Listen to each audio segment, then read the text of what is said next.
Good morning to all of us. You are welcome to the session for breakout session for Arepi. In a quick fix, within the next 10 minutes, we would love to introduce ourselves. So you mention your name, your company you work with, and if you have any specific designation. Thank you very much. Please, do you all hear me? So I'm saying that within the next 10 minutes, we'll be introducing ourselves. So your name, you mention your name, the company you work with, and then if you have any special designation. Thank you very much. Forgive us, the sound is not so good, but yes. Okay. Hello everyone. I'm Esther Sumimbrempo. I work with Novo Nordisk. Okay. Hello everybody. I'm Esther Isumimbrempo and I work with Novo Nordisk. Daniel Osei Ewa, Novo Nordisk. Hello, please. If we could still move forward a bit for us, please, we would love it so much. There are so many empty seats right here. So please kindly move forward so we could start. Those of us, if you have any empty seats in front of you, kindly move forward.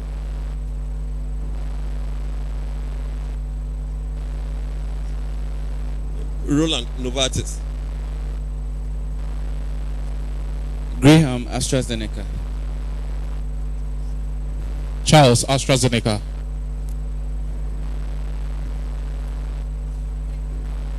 Miriam, BD. Joshua, Novo Nordisk. Godfred, Novartis. William, Imperial. Prempe, Denk Pharma. Francis, Denk Pharma.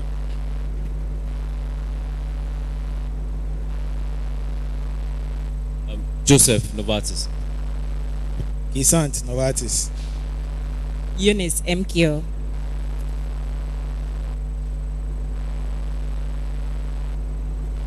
Joel, Career Hill. Rod, GB Pharma.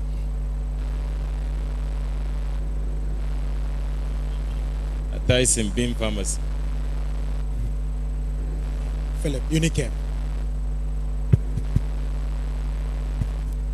My name is Oliver Nano Opoku. I'm from Unichem. Fifi, UX. Isaac Mesa, NS Chemist. Abafosua, Alpha Deal. Solomon.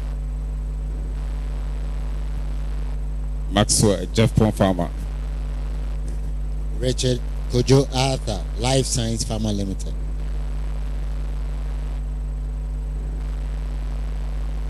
Yo, sorry, Beringer Ingelheim.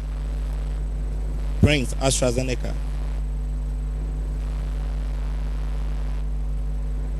Thank you very much. So once again, we are all welcome to today's session. And moving forward,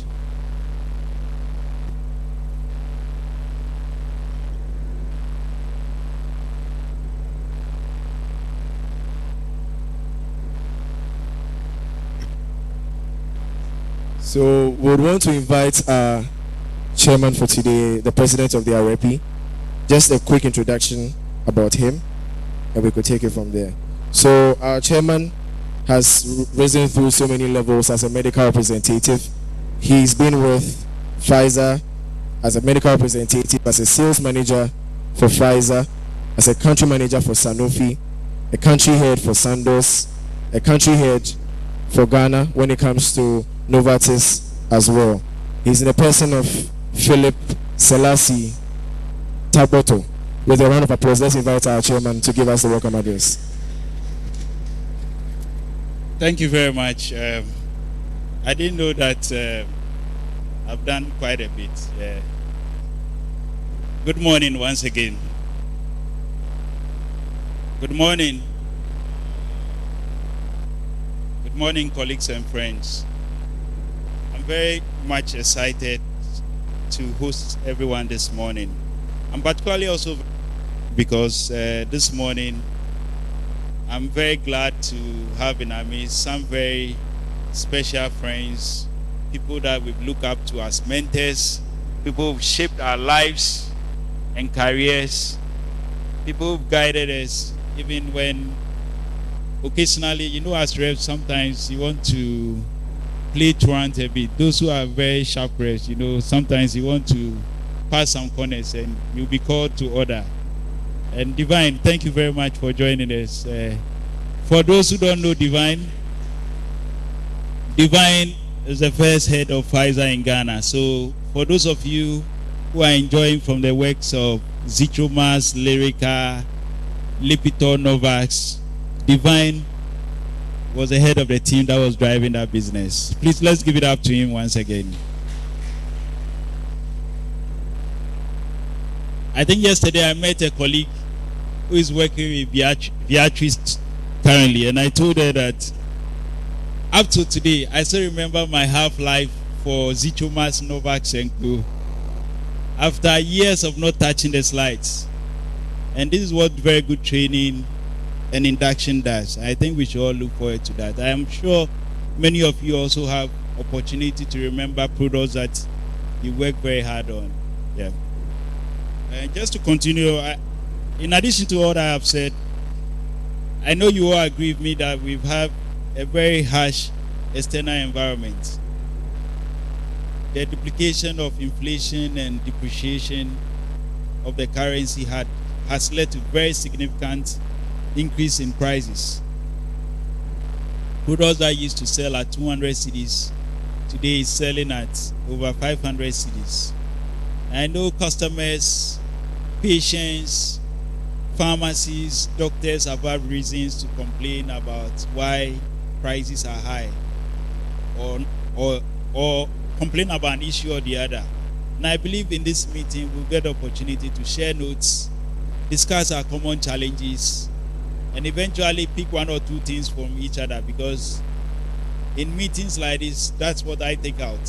When I meet the country head of maybe, who can I talk? Even Miriam, who is not directly selling medicines now, but in medical devices. If you talk to Miriam, you pick one or two things in terms of what she did in AstraZeneca, Merck, and then eventually P&G, and what she's doing currently in BD. So you can tell there's a wealth of experience that we can all tap from. And I want everybody to be present. I've gotten a lot of calls from other senior colleagues who will be joining us for today's session, and they are on their way coming. The last point I want to make before I hand over to the MCs about the fact that as Arepi, looking back at what Divine and his colleagues then, the current PSG president used to head Roche when Divine was heading Pfizer. I remember those days, Arepi members were very few. So all we did was call for a meeting at Alisa Hotel in Laboni, and we all show up and follow our bosses.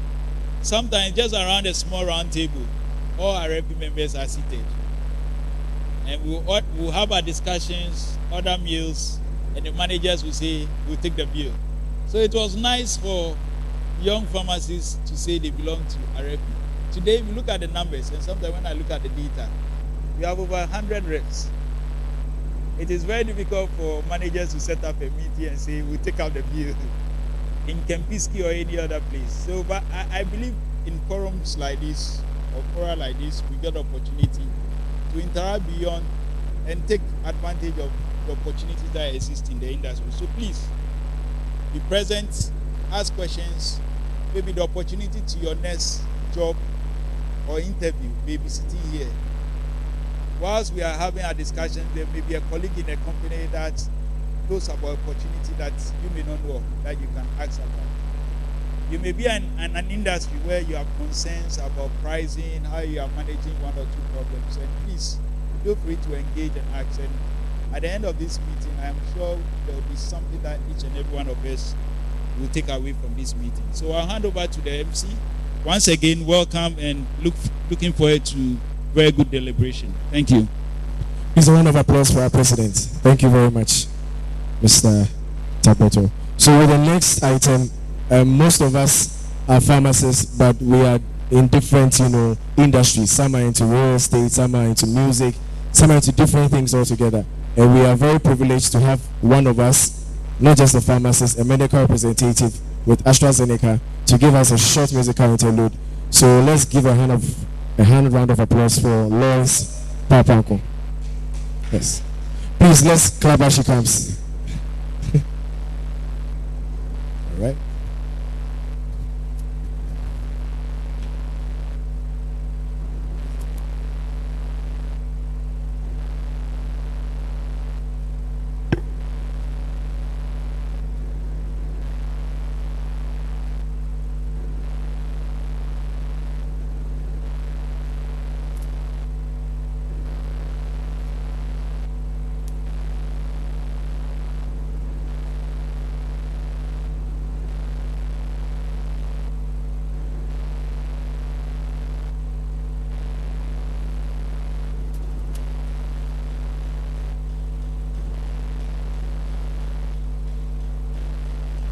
Good morning, everyone. I should come to the front. Okay.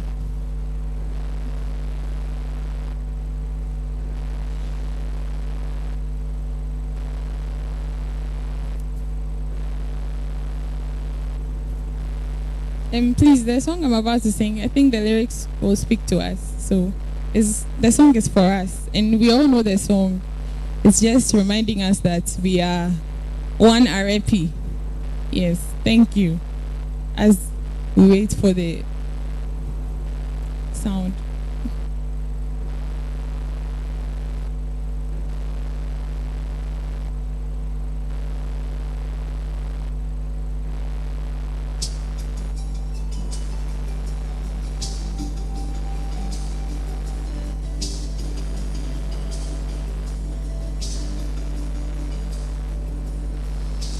As you go through life, you'll see there is so much that we don't understand. And the only thing we know is things don't always go the way we planned.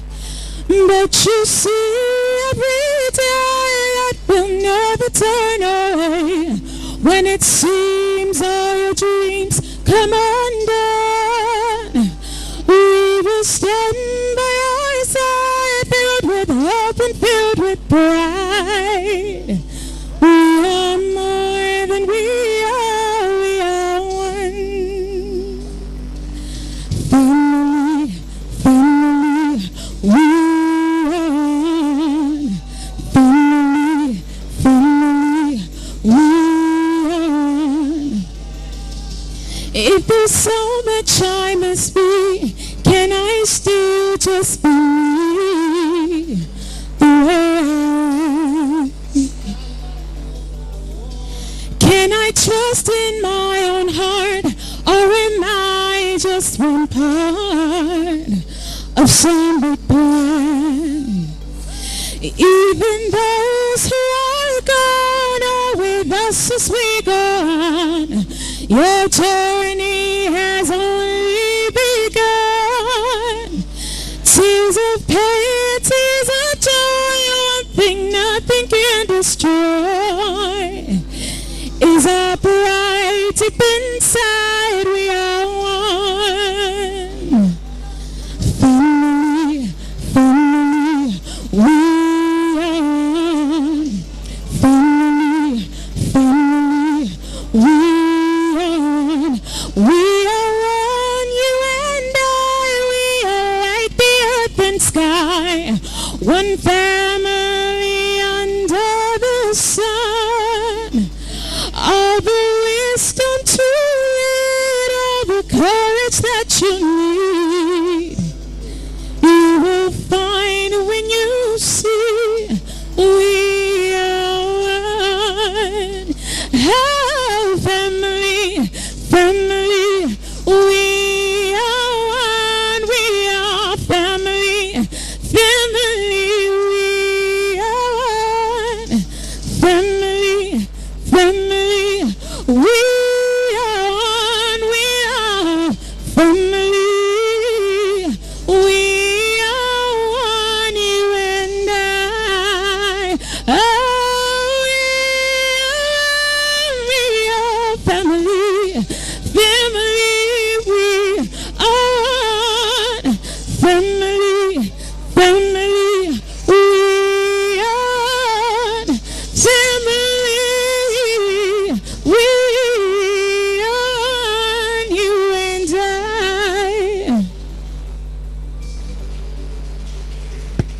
Oh, please. She deserves another one. She deserves another one. Let's give it up for her one more time.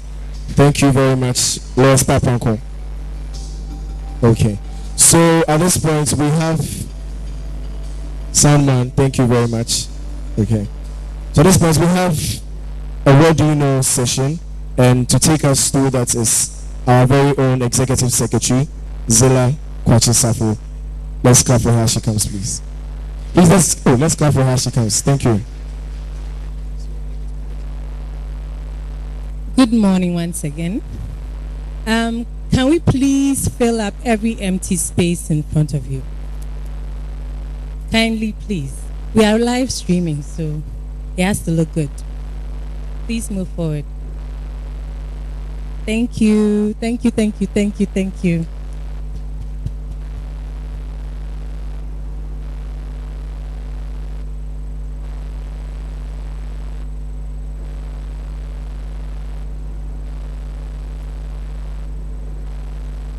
Nice, thank you. So today we are doing What Do You Know? There are a lot of newcomers, and there are old Arepians around, and we want to catch up on what we know about Arepi.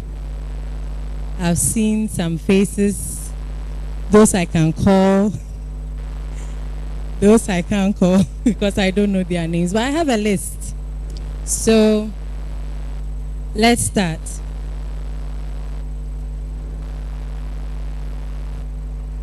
Yes, next slide. Do you see the screen? It's good. So first question, what's the meaning of Arepi? Yes. I'm permitted to go around, so if you know the answer, please save the rest who don't know. Yes, and yes, Miriam.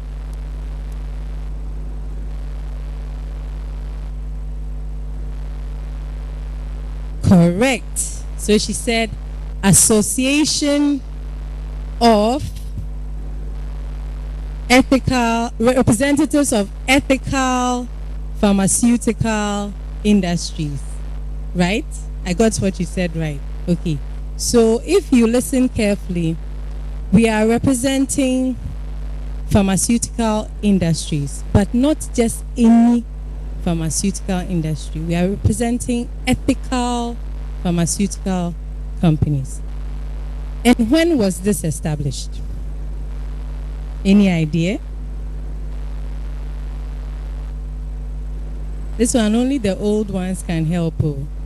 I see my colleague at the back. No idea. Yes. Yes, Charles.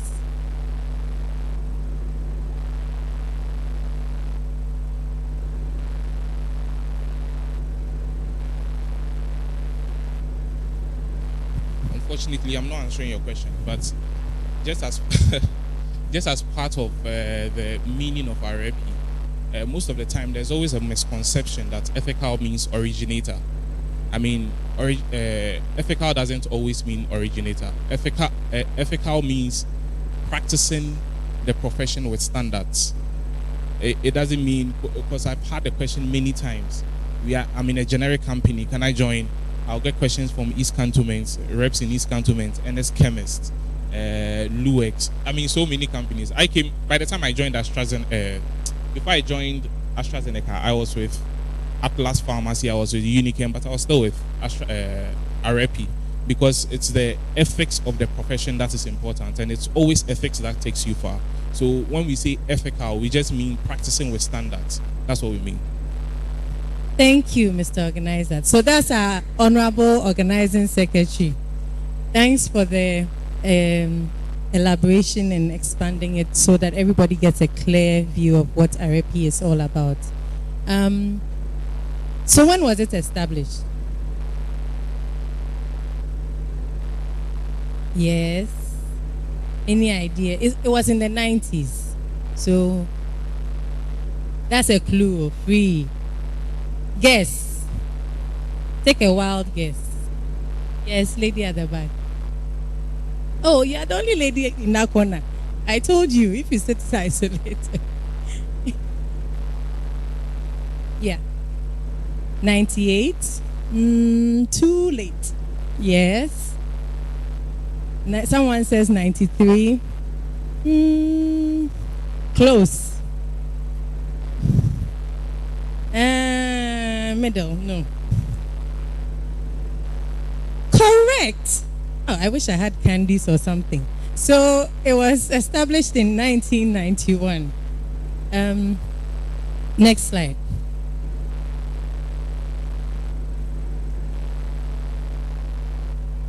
Yes, so that's the meaning of Arepi and when it was established. Next.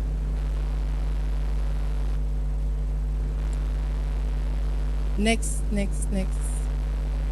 So our objective initially, when it was started, was that multinational companies like the Pfizer's, the Novartis, the Roche, they came together at that time. They were the ethical companies that were around. So they came together and decided, you know what, we should have an association that will guide the profession of repping. So this is how come it started with multinational companies.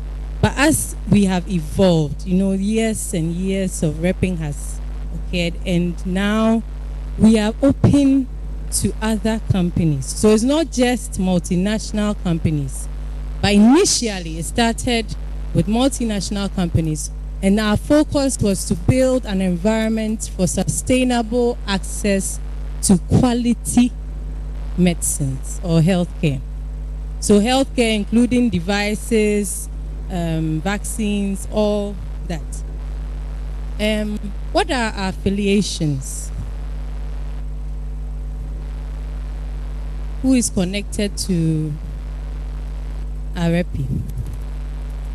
What organizations are? Oh, take a wild guess. You rep, me, I don't rep. So, yes. Industrial pharmacist, great. Yes. FDA. IFPMA. Who knows what that stands for?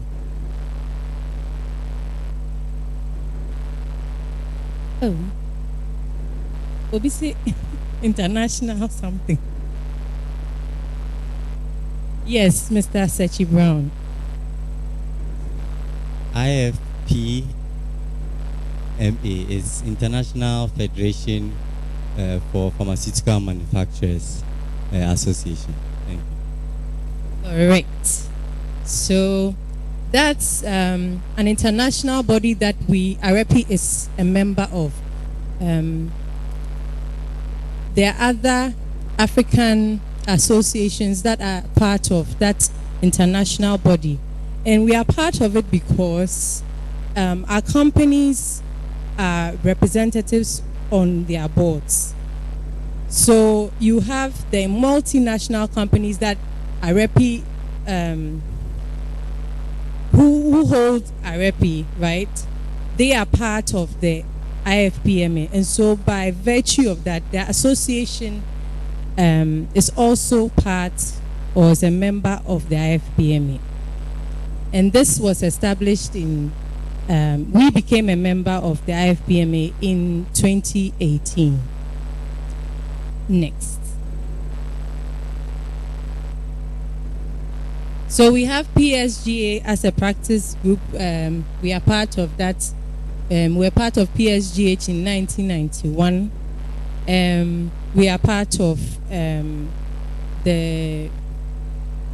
we've already mentioned the IFPMA. We are also affiliated with the Medical Society, right? We are affiliated, not members, but in terms of we collaborate with them. You go for some of their programs. So by virtue of that, we have affiliation. Yes, next.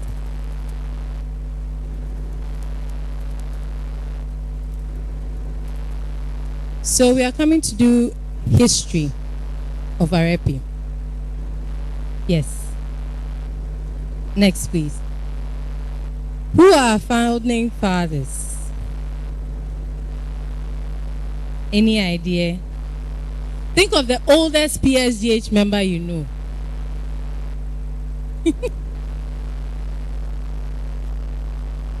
Since you became a pharmacist, which of the PSGH people do you know who was a rep?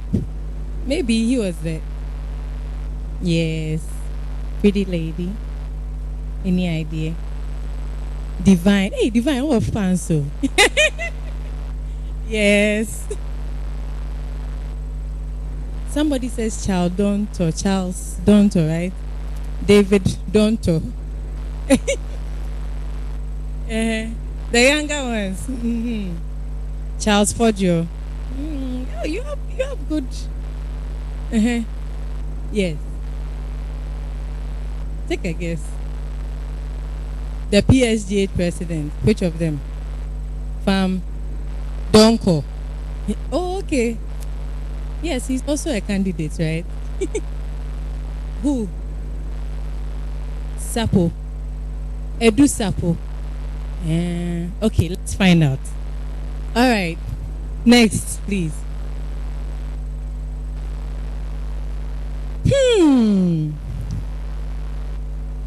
Mr. Harry Abotiati, who said his name? Yes, the older ones have raised their hands. So, next. Mr. Harry Abotiati, pharmacist Harry Abotiati, conceived the idea of Arepi. He sat down and said, you know what, this is something that we can do. He went to Kenya, and there he, observed that the Kenyans have an association for the repping companies that were there. That time, Ghana didn't have anything in line with repping. So he called his friends, I've seen something here, and I think it's something we can replicate in Ghana. So when he came back, he discussed with a few people. He didn't become the first chairperson, but it was his idea that generated what we are enjoying today. So currently, he's the chairperson of the Ghana Chamber of Pharmacy. He's also a former member of Pharmacy Council. He was the registrar of, at my time, when I was fresh from the oven, he was a Pharmacy Council registrar. So I remember the exams, you have to remember who your registrar is. Mm-hmm. Current CEO of Paracelsus. Anybody knows Paracelsus? Osu. Mm-hmm. And he's a pharmacist with immense knowledge and influence in the industry.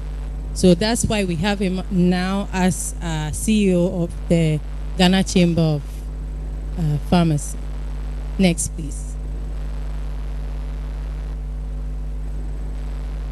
So I mentioned what necessitated the formation of Arepi. I mentioned that it was an idea from Harry Abotiati. I've mentioned everything, so let's move on. Next, I've mentioned the name already. It's Mr. Charles Donto. I believe somebody mentioned his name. Yes. So Mr. Charles Donto is our first chairperson of Arepi, and he had 2 terms or tenures from 1991 to 1995. In Arepi, we go 2 terms. Yempe, I don't want to say anything. We just go 2 by 2. And he's a board member of the he was a board member of the Confanoche Teaching Hospital, chief executive of Fairmill. Okay, so that's that. Next. Our next founding father is David Enim Ado. Anybody heard his name? Yes. Unfortunately, he's passed on. He was a former chairman of the Pharmacy Council Board, and a former PSGH president. So, yes, that's Mr. David Enimado. Next. So, companies that existed at that time, can we take a wild guess? Somebody says Roche, Novartis, Pharmacia, Abdon. Nice. Silverdale. Sefakai. I didn't get that. Okay. Sabagaidi. Novartis came from. That's why you were so into it. Yes, we don't know the multinationals. Yes. That's all you can remember. Okay, let's see. Next slide. So we have the Pfizer, we have Pharmacia and Upjohn, Hoffman La Roche, which is now Roche, I believe, Merck, Sharp, and how do you pronounce that? Dome? Yeah, MSD. Any other that I missed? The one you mentioned there. Okay, let's move on. Past contributors of Arepi. Who, in your mind, do you think was influential, when you entered the industry? Oh, you heard, this person. Oh, I hear say, Charlie, Arepi, you be the top guy. Which one? William Ofori. Nice one. Your manager, eh? Uh-huh. Who? Alexa Mayao. Mm-hmm. Ken. Which Ken? This one. No, Badabe. No. Ken, you are being promoted here. Yes.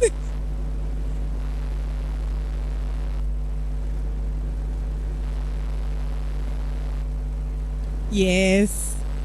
Closer. Yes. Any other old names? Roland. Hey, Roland. Maparo. Sorry. Sam Donto. Okay. Donko. Samuel Donko. Okay. Divine Akaba. We have an honorable sitting with us, and you people have forgotten his name. Charles Alote. Oh no, only CPPA. Okay, thank you. Next, let's see the next slide. So these are a few people that came to my mind. That doesn't mean it's a limited list. There's Charles Ajiman Fodio. There's William Delali Ofori. There's Mr. Divine Akaba. There's Mr. Herman Ade. There's Mr. Isaac Edupong. Miriam, I didn't know you. Miriam Bedu. We have Mauli Atiomo. For those who are fresh, I added this one so that you get an idea. And then Madam Priscilla Ususeche. So, next slide. So, what's our values as an association? We want to drive access to innovative medicines in Ghana. That is one of our core values. But it's not limited to only innovative medications. Once you follow our ethical standards, right, then we consider you as providing quality health care to the Ghanaian populace. Okay, so our main objective or value is to drive access to medications and devices and vaccines. Yes, next. And then to effect professional standards. So ethics is something, and compliance is something that we value a lot. And as time goes on, you get to know what exactly we mean by ethics and compliance. We will have training sessions for new members and continuing members. After this, what do you know? There will be later, after the talk, a breakout session where we will delve deeper into what we consider ethical and our standards as an association. And we also support knowledge enhancement, like we are coming to do now, professional development and capacity building. So you get your CPD points. And then to provide network and professional support. So networking, the Arepi, we are champion. Oh. We like to network. When we meet like this, we exchange business cards because there will be something that you know that, or a doctor somewhere, prescriber somewhere that you can help me out with, or help me with the procurement process. So let's network. It's very important. It takes you places. It opens doors. Then professional support. If there's an executive here or anyone that is up in the association and then you need some form of guidance, it can always be done. So thank you very much for your time. I hope it was interactive enough and you know more about Arepi. Thank you.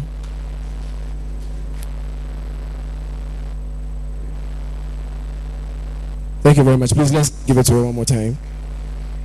Thank you. So the next thing, we have a very interesting session. We have 3 pharmacists from different decades of practice as medical representatives. We're going to have an interactive session with them. So I would like the ushers to get me 4 seats here. So I'll take one after the other. Just a brief introduction of these keynote speakers. So our first speaker is currently the cluster franchise head, oncology, immunology, hepatology, dermatology for English West Africa at Novartis. He's a pharmacist with over 15 years leadership experience in pharma industry in the sub-Saharan region of Africa. He's a former head of Access Global, that's the sickle cell disease flagship program by Novartis, and he was the country operations head from the year 2013 to 2019. And he's an alumnus of the Kwame Nkrumah University of Science and Technology, and also the Stellenbosch Business School, the University of Ghana Business School, and he's a proud Presecon, and he's married with children. So with a round of applause, let's invite Mr. Roland Hammond. Thank you very much, Mr. Roland Hammond.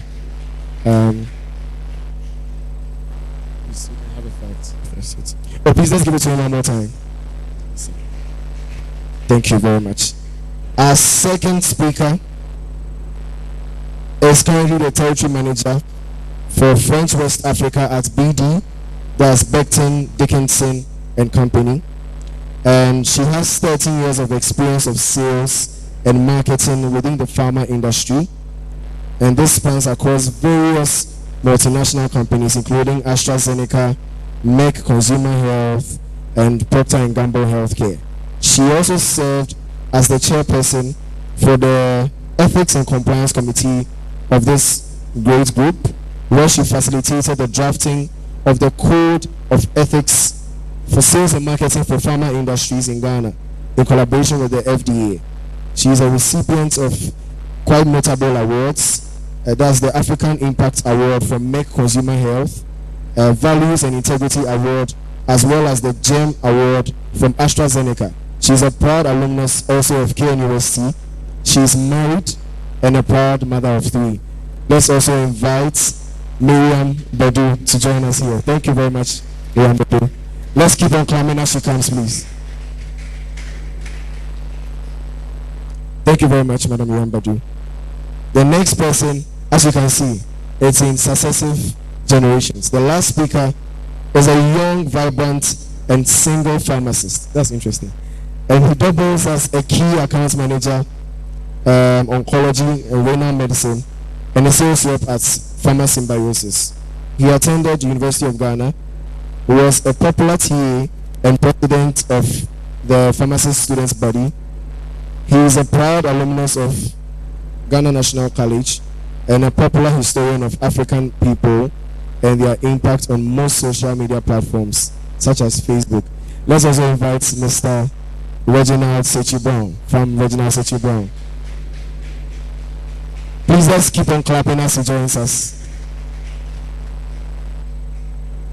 So I'm David Inchioko and I'll be your moderator for this beautiful session. Thank you very much. So we'd love to interview and have certain questions for you, and we'll look for great answers for all of us here. So our first question would go to Mr. Roland Hammond. So currently there are all kinds of people, not necessarily pharmacists, into the medical sales, profession. And how did this come about? And which companies were in existence as at the time?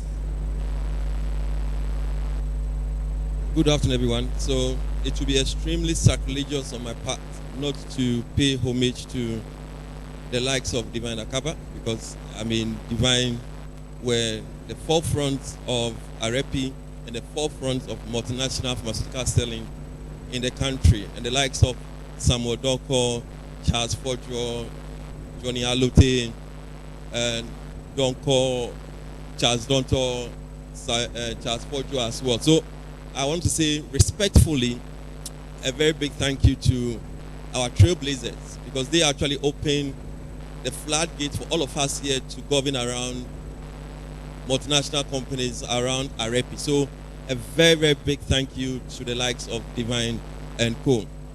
When I finished tech, one of the things that drove me into Arepi, and I'll answer your question, one of the things that drove me into Arepi was how neatly they dressed, their shirt and tie, and ultimately the brand new cars that they drive. They were really the toast of town. And personally, I was not cut out for hospital and then retail pharmacy practice. When I did my hospital internship at Ridge Hospital, then did my retail pharmacy, that is not Roland. But when I see flashy cars, nice tie, white shirt, I say, wow, this is me. I really want to be. Transparently, you will be the toast of town. So when I finished tech and I joined Novartis, and I was the first rep for Novartis in 2004, we didn't have an office. So I was actually operating in my car. But what was good about that time was the fact that I had my mates from Presec who were in medical school, and they were still in school. And I was practicing as a pharmacist with Novartis. And Novartis landed me this brand new Toyota Corolla, blue color. Brand new, tear rubber. And you can imagine a 20-something-year-old boy in a brand new Toyota Corolla. That at that time, the ministers were using that kind of car. So I entered Kolebu with a brand new. And you can just imagine what happens on a Friday night, on a Saturday night, to a young boy with a brand new car. But fast forward, to answer his question, pharmaceutical selling is evolving. And you need to have different skill sets to go to drive that kind of evolution. So yes, when we started, it was a preserve of pharmacists. Nonetheless, the act of selling is something that we can get from another profession. So we had people from biomedical sciences, and in Novartis we also did employ people from other fields beyond pharmacy. So I think that the evolution of the practice and the domain of the practice being one who has the love to sell, one who has the love to make the impact, and the one who wants to have a brand new car in a Toyota Corolla, in a white shirt, in a nice tie.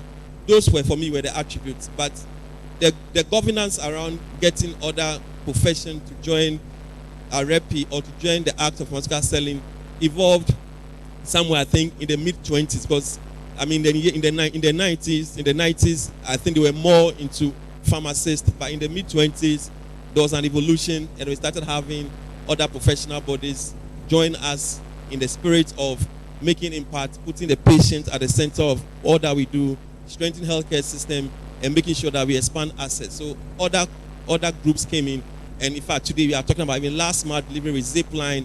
So the evolution of the entire ecosystem brought about the change that we so much needed. Thank you very much. Thank you very much. With the next question, we'll have same Roland and then our beautiful only woman with us. And so, what was the industry like in the past, and how different is it from today? I mean, what did it take for one, to assume such roles? I mean, we'll have different stories for the different generations. So, what was it like in the past, and how different is it from today? So, one very significant thing that came to mind is that I don't see reps with bags. I think now is the era of virtual stuff. Pre-COVID, people are doing virtual. Everything is virtual. But Divine is laughing. You definitely have to see, if you enter into Kolebu and you see a medical rep, you know that it's a medical rep. We had this very big bag. The bag contained everything. I know female bags contains everything, but the Arepi or the medical rep bag contains everything you need to know in Ghana. So we had this very, very big bag, a portfolio with your clinical reprints. You need to know your journals. And as of that time, then in Novartis, I used to say we had products from anafranil to Zaditin. We had multiple products, like 20 products. And I was then the only rep. So you are selling 20 products. Unlike perhaps now that you have specific products, specific geographical areas. But like I said, what was the big difference of Arepi then and now, which is very, you can see with your eyes, is the missing link about the bag. The bag was very descriptive of a medical rep, and you cannot, it is a crime to have your manager work with you without you having that bag. That bag is an epitome of pharmaceutical selling. And sometimes when I'm home, I still do have my bag. I go into the bag, I look at it, and I laugh and I say, we have come this far. Thank you. Okay. Thank you very much. And we would also have Madam Miriam Badi to also give her answer as well. All right. Thanks. So I presume I'm answering the same question, right? Okay. So before I come there, I remember Roland mentioning that he used to see guys in nice white shirts and ties. He didn't mention ladies. And it was obvious. No, don't apologize. It was obvious because the industry was full of men. So you see reps, and what comes to your mind immediately, it's a guy, and well-dressed guy coming to meet up with you. So when I joined, I think in 2009, so about 5 years later, and there were quite very few of we the females within the industry. And so sometimes going out there to also try to make a difference, of course, then the cars and all that were necessary. We also had the bags. And I mean, for ladies, we like big bags. But this one, the bags were masculine looking, So it wasn't so appealing. But you still had everything in it to go and detail. Sometimes you want to dodge. But when you're going on co-riding with your boss, you have to make sure that everything is neatly packed so that you can go about doing your work. But today, like he said, you don't see all that. I don't know of anyone holding a bag to go around. You have your tablets. You even get laptops and then phones. And sometimes you don't even have to hold the journals. It's emailed to the HCP directly.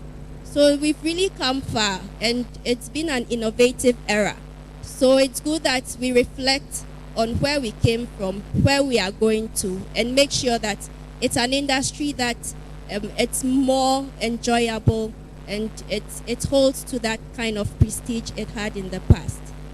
Thank you very much. And so before I take Reginald's submission on that, I would want to ask Reginald, so from where you sit, what is the future likely to look like, in the possible future for medical representatives? Thank you very much for that question. And I think in Boss Roland, I call him Boss Roland, paying homage, I think there's one very interesting person we left out, who is sitting at the far end, who is Boss Olufemi. I call him, even though I have not interacted much with him, the very few minutes I have met him, I call him one of the master strategists. You meet these are some of the people you meet, and in 5 minutes, they make a lifetime impression on you. They think absolutely differently. So I would like to pay special homage to Boss Femi before I answer the question. Now to the future of pharmacy. I think about a month ago, I shared a link on the Arepi page about what is happening in other jurisdictions in the remit of pharmaceutical repping. And I got interesting feedback from most people who read from the link. It had to do with how COVID had changed the ecosystem of pharmaceutical repping. Prior to COVID, I think Boss Roland and Miriam have done a very good job to paint a picturesque picture of what the landscape looked like. But in the future, what is pharmaceutical rep going to look like? We all know the world is tilting or gravitating towards data. At present, almost every company seated here has deployed a CRM tool. And this is for us to be able to quantify whether the resources, because these resources, no pharmaceutical company will give you resources to dispense without accountability. So one of such tools to be able to measure whether you are actually first doing the job is the CRM tool. So the CRM tool will let you know first, are you meeting all the relevant stakeholders in that scope? And then secondly, what are you discussing with these stakeholders? And then finally, you have an objective for talking to these stakeholders. Are you actually getting a very good feedback from all these stakeholders? If you are very familiar with one of the top-notch systems in the world, which has been deployed by IQVIA, that's what they call the one key. I was just looking at it for almost 6 months now. I've been looking at the nuances of that system. And you realize that hitherto we walk into a hospital and we want to present to HCPs. But during COVID, most of the Arepi organizations decided to go virtual. So now instead of walking into the institutions, we were actually hosting all the HCPs virtually. Now, this was a very critical shift in the profession, because previously you now have to follow up subsequently and find out whether they have understood what you said. But using the virtual platform, quickly after the presentation, you can deploy a questionnaire, and then you are able to get ready-made information as to whether people were actually listening to the presentation.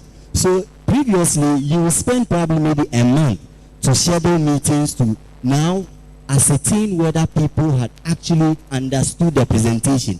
But now with the virtual platforms, it has lessened the time for you to be able to tell whether you have made an impact or not.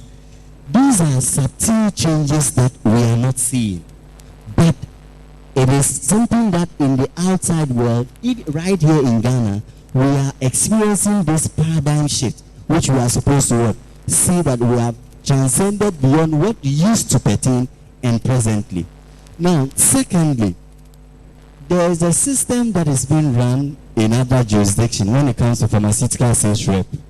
When you take the United States, for instance, the state of origin, and then Washington, D.C., for you to become a pharmaceutical sales rep, you actually have to pass an exam.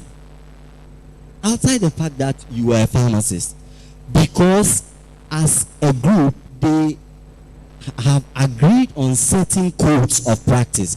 And in Ghana, as Arepi, we also have this marketing code. The first question we want to ask ourselves is, for the fact that we want to know that every single person who is going out there to talk to the doctors is an ethical practicing pharmacist, we need to set a baseline. So they have a third party that administers an exam to all reps, regardless of the company you are affiliated to.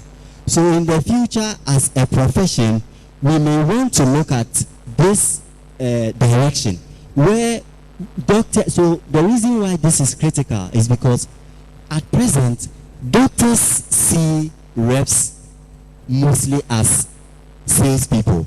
Apart from other things that we do, they know that yes, our core job is to sell a certain value to them. But how do we change that value? In administering this exam, one, we set a baseline for people to know that yes, we are very much in tune with the ethics of the profession. And then secondly, too, we are very much in line with what is happening in the pharma landscape. And also, we are abiding by a code of making sure that we are giving them up-to-date information for the change in their daily clinical practice. So for me, these are the two critical areas that I see change with regards to the future of Arepi. I'm sure as the discussion goes on, more of such will come. Thank you. Thank you very much, Reginald. We would allow Roland to also make an input as well. So one of the critical changes I foresee is patient taking ownership of this whole space. I mean, in a decade ago, there was this big monster that everybody seems to talk about, compliance. Compliance. You have to be compliant. And when I joined Arepi, definitely you can take doctors out, you can sponsor doctors to conferences, you can do all of sampling. Now you are guided by rules and regulations and then compliance. So compliance would really has transformed how we practice.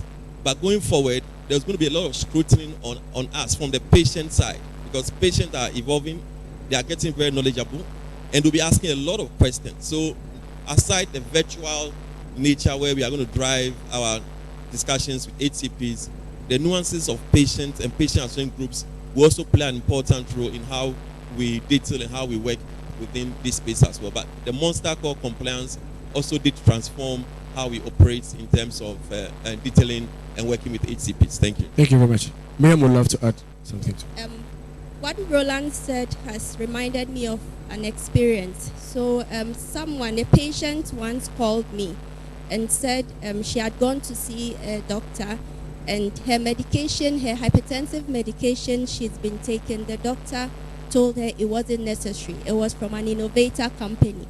And that what the innovator companies do is that they just come and then give you money, or they give you something for you to take it. She should take a generic one, and I mean in quotes, I mean we know that we are pharmacists, that generics are equally good. So don't take it in a negative sense. So he prescribed another type to her to take. So she came to me and I was like, yeah, this is similar to what you are taking, but this has already been working for you. So why do you want to change it? And she mentioned the cost, and that it's because you people are always giving the doctors money and all that. So even if we don't need it, they give it to us. I didn't comment on it. So it really boils down to compliance. Few months down the line, she started complaining that it wasn't working, and even she doesn't think the doctor was a good doctor she went to see and all that. You get it? So it's very important that we operate compliantly, and that's why Arepi has come up with a code of ethics, and I think it will be implemented soon, and people will be trained. You go through exams, it's in collaboration with the FDA, so that the doctors and other stakeholders we engage in will know the level of compliance when it comes to our engagements with them. Thank you very much. So the next question would go for all three of you.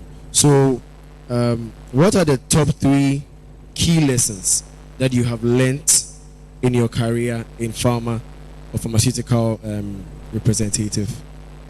Okay, so maybe let me start. For me, stay humble. I stay humble because as much as I've been a medical rep, rose to the ranks, there are nuances today that I'm clueless about.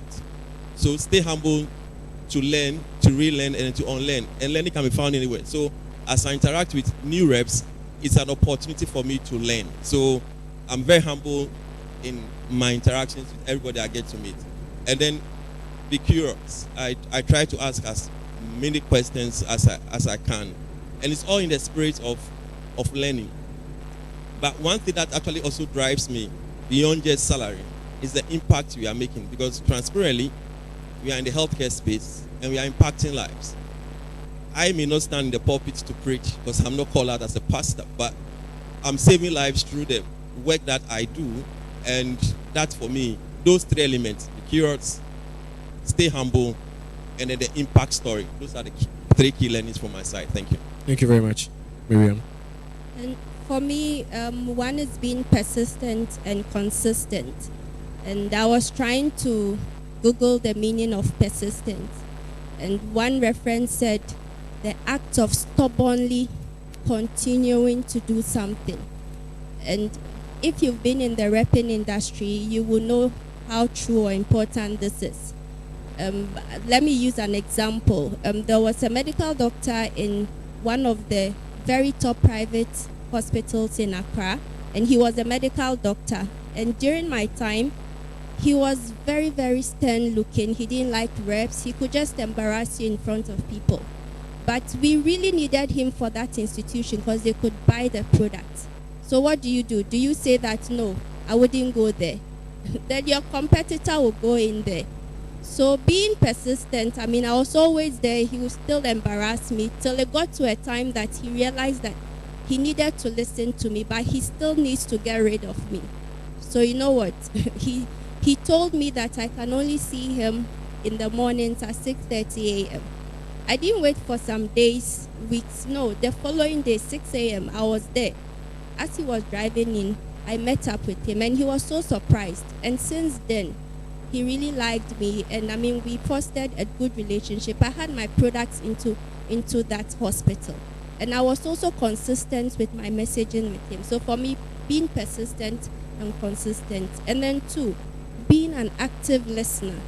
I don't know how many times you've gone to detail to an HCP, and then you think that, oh, I know my stuff. I've really detailed. I've done very well. I've followed all the steps. And he keeps saying that, but it's expensive, but it's expensive. But to you, he had detailing, so he should know it's a good product. He shouldn't even talk about cost. But if you listen, you will know that he likes your product, but the issue is that it's not affordable to his patient. So what do? If you're able to listen to that and ask specific questions, you can go back to your company, and then together you think of what you can do. Some companies can give them discounts, some can't, but there are different ways you could address that. So active listening helps you go far in repping. And then thirdly, to emotional intelligence. It's an art that I really learned. If you are emotionally intelligent, places that people are not able to go, you'll be able to go. So for me, these are my 3 main ones. Thank you very much, Miriam. Reginald. So, for me, the 3 key things. The first thing has to do with constant learning. And by constant learning, I mean taking on new responsibilities. You can never know how far you can go until you have pushed yourself to certain limits. Sometimes when you are given a certain responsibility, your first response, as I learned from Isaac Edupon, is to say, I can't do it. But sometimes you just need to say yes and then later go and think about how you get it done. And that's how usually most of the people who are on top in the innovative world do their things. you find a problem where everybody is running away from. You know at the get-go that you don't have a solution, but you know you have the capability to think. So always accepting the opportunity to learn. You always be able to explode in terms of what you can do as an individual. That's the first thing. Secondly, it has to do with relationship. Relationships for me is everything, not just in the farmer space, but everywhere. For instance, it could be a lecturer who was lecturing you some 4 years ago. He did not respect you. 3 years or 5 years down the line, you meet the same person in a queue for food at the AGM. If there was a bad relationship between you and that lecturer, that person will not be able to even look at your face. And even if probably he needs, let's say, a lab, you are working in an industry, he needs a lab to do an experiment because his university does not have it. He did not develop that relationship with you. So he will not be able to approach you. So relationship goes beyond just farmer repping. But everywhere you go, relationship is very key. And you realize that there are instances where all the signs will not say. Thing that will let someone even say, you can come and see me, is the fact that the person has a good relationship with you. He hears your name. He could be so busy. There are a lot of reps, managers waiting for him. But when you call him, because you have a good relationship with the person, he says, oh, it's Marian, you can come in. Because you have a good relationship with him. Others will have all kinds of things, but that distinguishing feature of having a good relationship is everything. And then finally also, being patient. Being patient in the sense that there are a lot. We live in a ready-to-go environment where a lot of things are happening. People are easily making stuff up. And with social media, you can easily be caught in that frenzy that you are being left behind. But as an individual, you need to have a plan for yourself. What is it that I want to achieve in the next 5 years? What is it that I want to achieve in the next 10 years?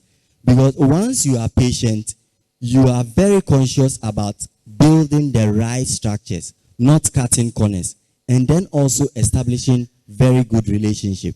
When it gets to the finish line, those who have galloped to cut corners and then get to that finish line, when they need somebody who has grit, finally it will be you that they will choose because you have actually bided your time, you have learned the ropes, and you were patient enough to observe the nuances of that responsibilities and other things that may come up. So these, for me, are the three things that stand out so far in what I've learned as a professional in Arepi. Thank you. Thank you very much. I believe we all agree that these were very elaborate responses. And the next question is, from where you sit, what's the most important factor for you when hiring someone as a medical representative? So we can start with Miriam. Okay. So for me, number one will be the person's passion for sales or for selling. Without passion, it's difficult to sell, especially when you can be embarrassed at any time. Sometimes you feel so frustrated. Sometimes you start questioning yourself whether you are in the right field. And it can be so depressing that if you don't take care, it would also affect your loved ones because you lash it out on them. So I usually look at the passion bit of it. I remember once, many years ago, we were interviewing a candidate and we asked why the person wanted to be a rep. Do you know what the person said? It's because where I stay is very far. And I know when you become a rep, you get a nice car like Roland mentioned. And it's the easiest way for me to be able to get a car. Really, in an interview, hey. We all, yeah, no, we all want the car, right? We all want the car, but we don't say that in an interview. So what if you don't get the car? Because there are some companies that do not give you cars. So what if they give you a Tico? Will you be happy? No. So it's the motive. So the passion should be there. Once the passion is there, any other thing follows. And then secondly too, I look at people who like going the extra mile. Personally, I believe that you should never do something less than 100%. If you do it 99.9%, people will still get the 0.1% to put a microscope on, and all your efforts will be in vain. So my policy has always been to work at 101%. So that's going the extra mile, exceed the expectation. So during the interview process, I ask questions to help me assess if this person will be willing to go the extra mile when taken and all. So those are part of the things I look out for. So,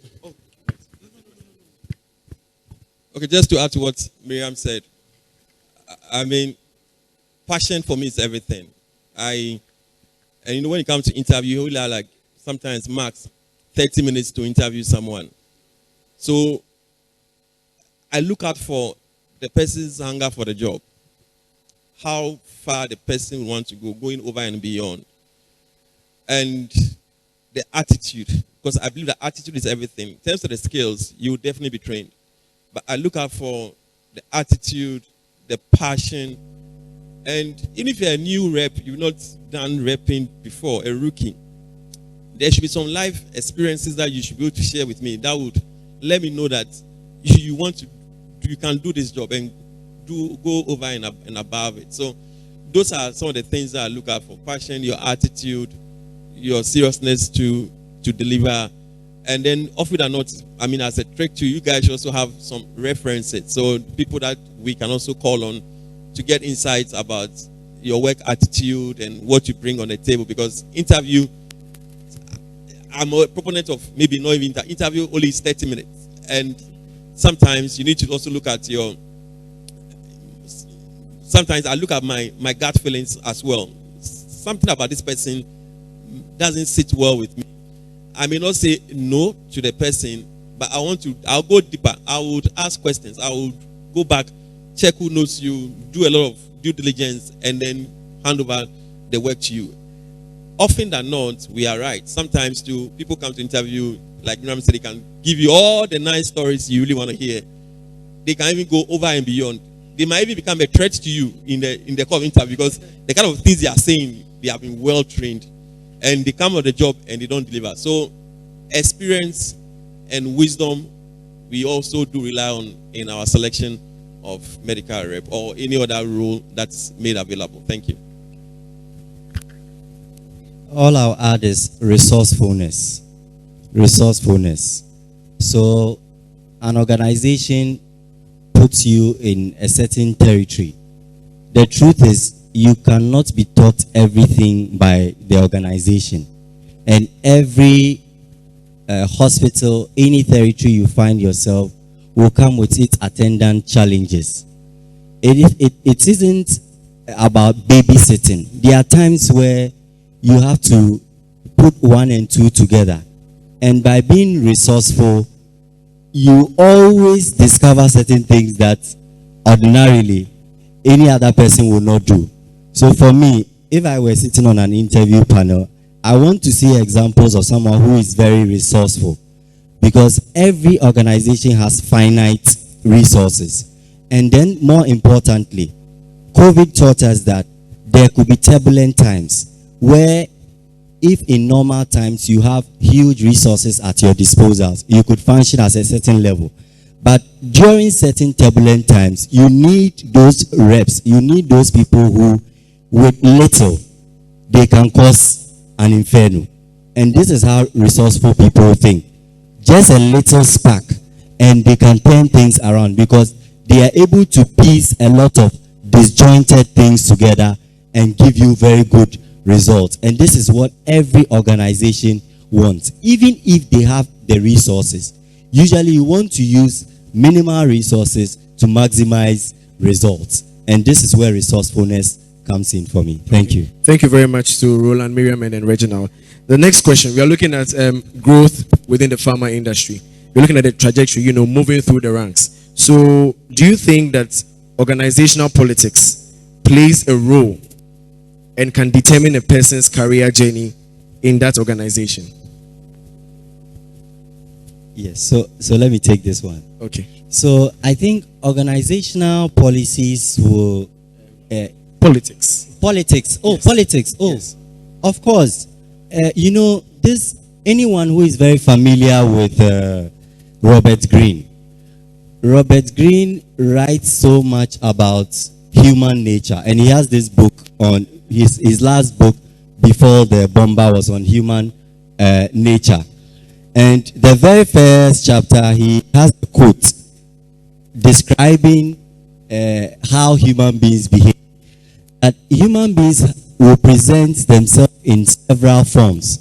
And when you see a human being being either mean or being arrogant or behaving in a weird manner, you should not take offense in that. But you should look at it as if a miner who is digging and has discovered a rare metal that he hitherto had not planned to excavate. That is one thing we should note about human nature. Now back to the politics. Politics, because it's a human organization, you do not have control about how people will react towards you. But ultimately, the organization should be able to prioritize or create a system such that meritocracy, regardless of all the politics. The reality on the ground is you cannot expunge politics from any organization. This is the bottom line. But how do you rise above the politics? Making sure that even a day-old worker in that organization knows that if I deliver, this is what is out there for me. Full stop. So the politics will be there. There are people who will bootleg. There are people who will backbite and all that. But people should always see that organization as one that, regardless of all its shortcomings, right, they are able to make sure that people see that meritocracy stands tall in that organization. So thank you. So I think 2 minutes each or a minute each if you have something to say. No, I can't. I mean, no further comment from my side. I think my good brother did an awesome job. We cannot run away from organizational politics. And sometimes it's even insane than MPP NDC politics because that's countrywide. But institution, less than 40, 50 people, and the politics can be insane, it can be crazy, it can be toxic in a sense, yeah. But organizations also put policies in place to be able to manage and get leaders to weave out of this whole politics. So like I said, procedures, policies, systems and structures are put in place. Meritocracy, beyond even meritocracy, is your willingness to grow, your developmental growth. And it's not just about politics to grow up. There are politics people are not even performing, but they still want to do the politics and stay in the company. So growing and shaping some of them out is what you need to do. But it can never, like I said, can never be why, because it's a human institution. It will forever be with us. But policies, structures, systems put in place will make us ride above the nuances of organizational politics. And there's this saying that when there's a task and you win, you call it leadership.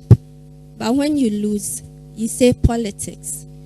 It's very interesting. So, I mean, they've already highlighted on those. What I just want to add is that let's see ourselves as our own competitor.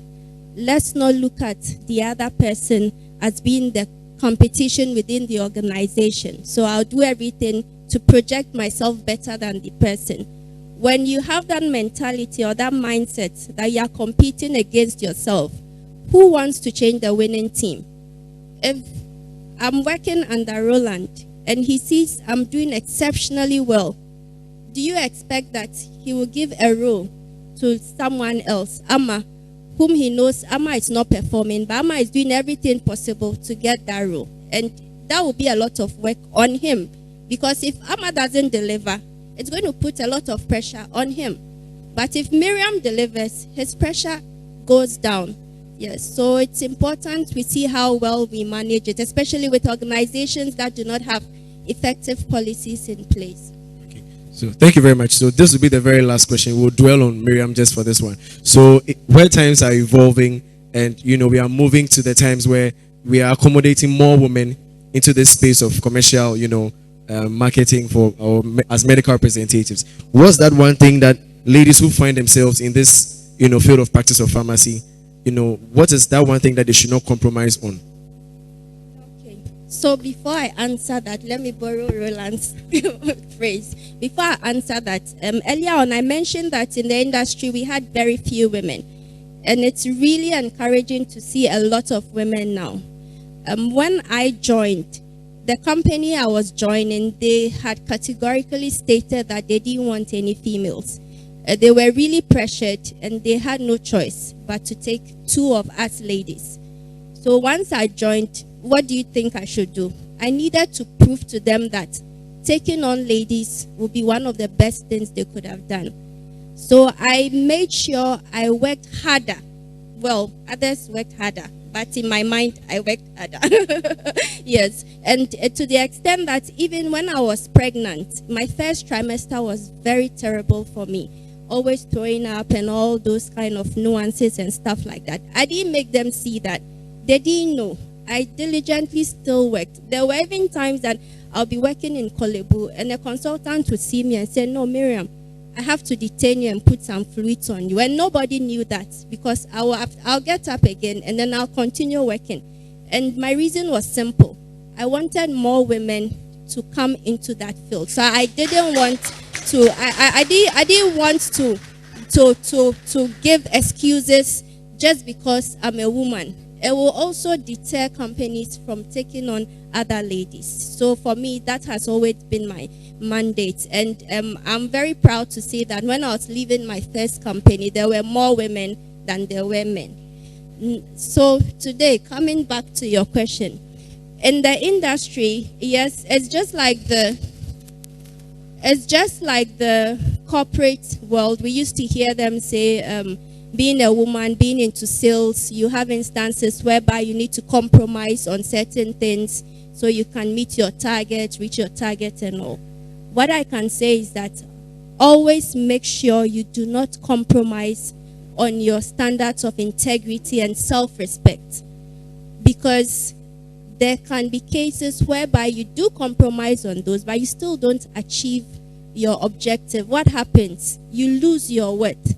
You become frustrated.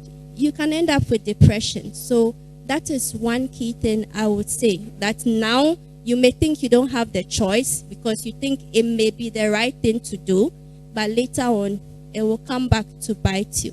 So that's the little I have to say on that. Thank you very much. And so in just about 30 seconds or a minute, your very, very final words, to people who are, some of us here probably might not be part of the association yet, just an encouragement, words of encouragement to all of us out here.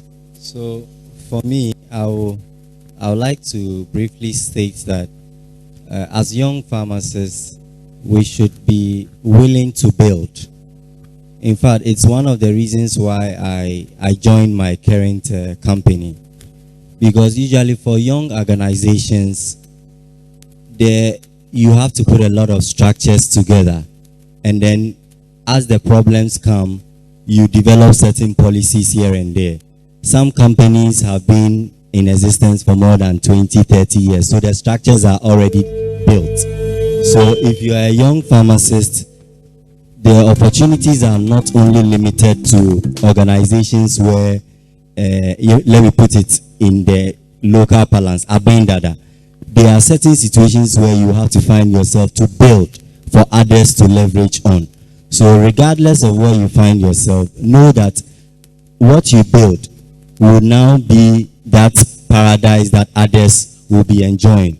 Just as Miriam rightly pointed out, if she had failed at that test a lot of companies would have been very hesitant to take on females in Arepi. So the key thing is we should learn to build and also grow with organizations. Very, very key. Thank you.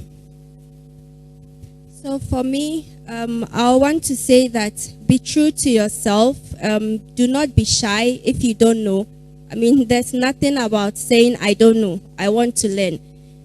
Be your own competitor. Don't look at the other person and say, no, I want to overtake this person. If you are your own competitor, automatically things will fall in place to the extent that you can understand how or why those happened, and be very passionate about what you do, what you love. If you are passionate, it also takes you far, and you're able to think outside the box to make the needed impact as we want to do. So I think I have 30 seconds, so I'll try and stick to the 30 seconds. Arepi was established in 1991. 31 years down the line, this is how far we have come. What do you want to see Arepi in the next 10 years? That mandate rests on all of us. How do you expect Arepi to shape policies? If Arepi is supposed to be the engine of growth and hiring and recruitment, there are so many pharmacy schools now. What do you expect the young pharmacist graduates to end up? I started Novartis in 2004 as one of the first 2 hires. Today we have close like 50 staff strength. Miriam has told a very beautiful story about female now in leadership being recruited in Arepi companies. What do you stand for? What is your commitment to those who are in school today? How do we make sure that your company is growing so that when they finish their school, they can also get jobs? That mandate rests on you, and I wish you all the best. Thank you. So we want to say a very big thank you to our panelists, to Reginald, to Miriam, and then to Roland. Thank you very much for your willingness in coming to be a panelist for this discussion. Ladies and gentlemen, please a round of applause for our keynote speakers as they take their seats.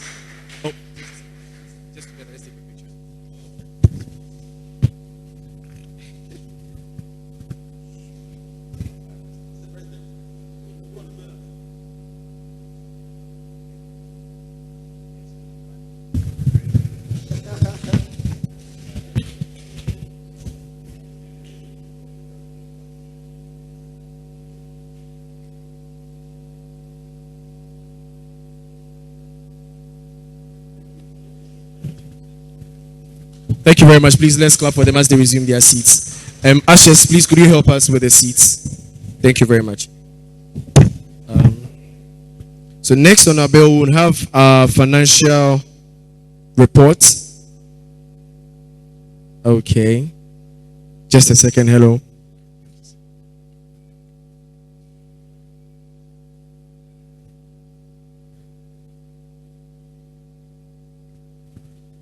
So we'll have a breakout session now into 4 groups. If you look at the very 4 corners of this room, there's different groups over here. So we want to invite Kenneth Selassie Komade to take us through that. Thank you. Hi, my name is Kenneth Selassie Komade. I'm the facilitator for the CPD for this session. Please, the slides. The slides, please.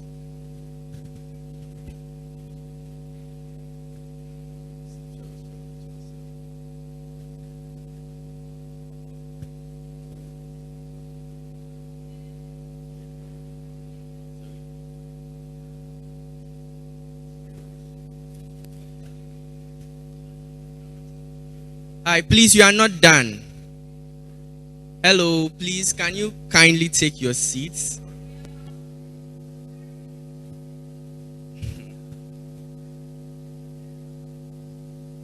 The slide on the job.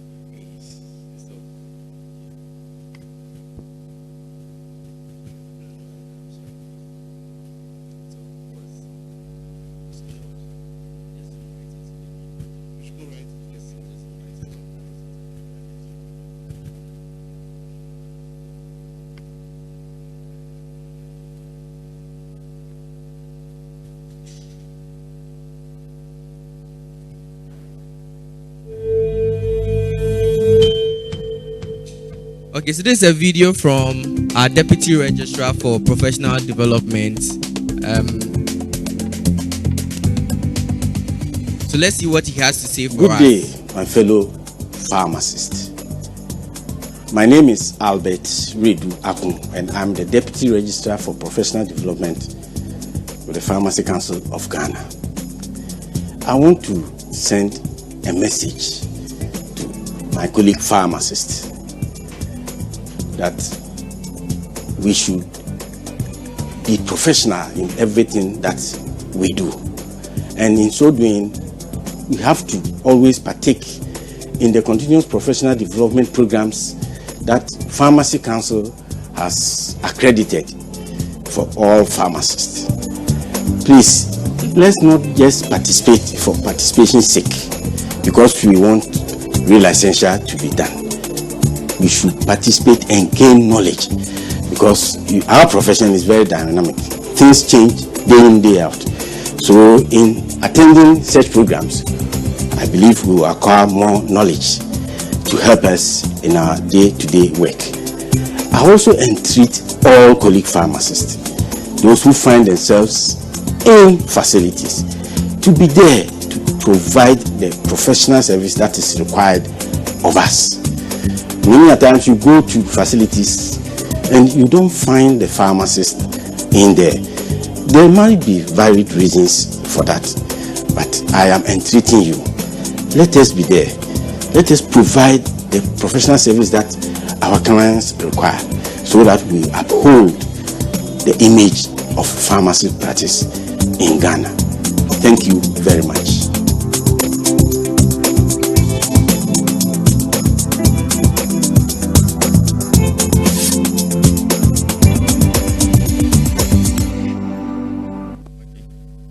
So this is going to be a learning session rather than a training session. We are going to break ourselves into groups of 4, and deliberate on these questions. The first question is, who are major stakeholders in our work as Arepi pharmacists? And how can we project exceptional professionalism in our practice as Arepi pharmacists? So I'll encourage all of us to participate, contribute, and learn from each other. For what you know, somebody may say something that may be an epiphany for you. It may be that sudden moment of realization, which may catapult you into the next stage of your career progression. So without wasting much time, I want us to divide ourselves into groups. If we can.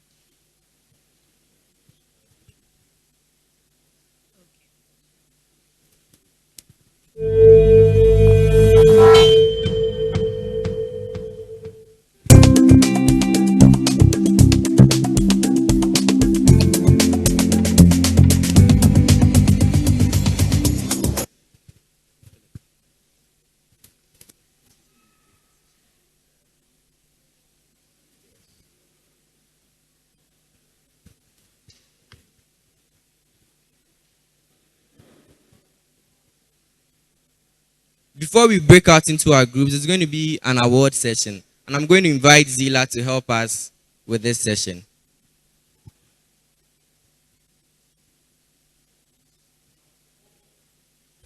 Thank you. So we want to recognize those who have been active with Arepi. And this just to say thank you, and we appreciate your drive and your passion towards getting the right things done in Arepi. So, yes, Philip will do the presentation.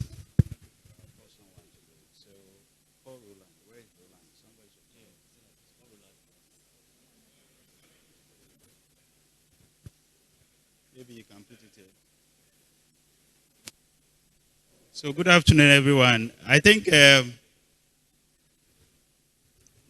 as executives, there's a lot of things that we do, but I can confidently say that a lot of the things that we do it on top of our day-to-day jobs. Without the support of membership and committees, not much is able to be done. So this afternoon, we want to use the opportunity briefly in the next 30 minutes to recognize some few colleagues who have supported in a way or the other, and as a way of encouraging others to also serve when they get the opportunity. I've had the opportunity to work with so many young Arepians, and I'm really fascinated or impressed whenever I get the opportunity to interact, because you realize that people are very young, but they have exceptional skills or skill set that they bring to discussions whenever the opportunity comes. So the first person we would like to recognize today is a very special colleague. I was not disappointed at all when she spoke at the panel discussion. And I'm normally not shy to state how I admire colleagues. Yes, she was among very few females. In my generation as reps in Pfizer, at the point we had just a group of 12 boys. 12. No ladies. Disciples of Divine Akaba. We can fight, we can argue, and it can get very serious. And Divine will be in his office. He'll be watching the boys fighting. He will not get involved because these are boys. Then we got 2 ladies to join us. And the ladies today are doing very well, exceptionally as well in their career. That's in the person of now kindly country head of DENK, and Jackie Aqua, regulatory head for Sub-Saharan Africa for vaccines at J&J. So to present this award, I will call no other person than my own colleague, Roland Hammond, to help me present this award to Miriam Badu. Miriam, maybe I'll hand over to Roland to read the message on the certificate. I'm delighted and humbled to give you this award. So the citation reads, Citation of Honor proudly presented to Miriam Badu. We appreciate you for your drive, dedication, and efforts during your tenure with Arepi. We also want to celebrate your character and the positive impact you have on others. Thank you for making a difference in Arepi. It is a difference we needed. Thank you very much.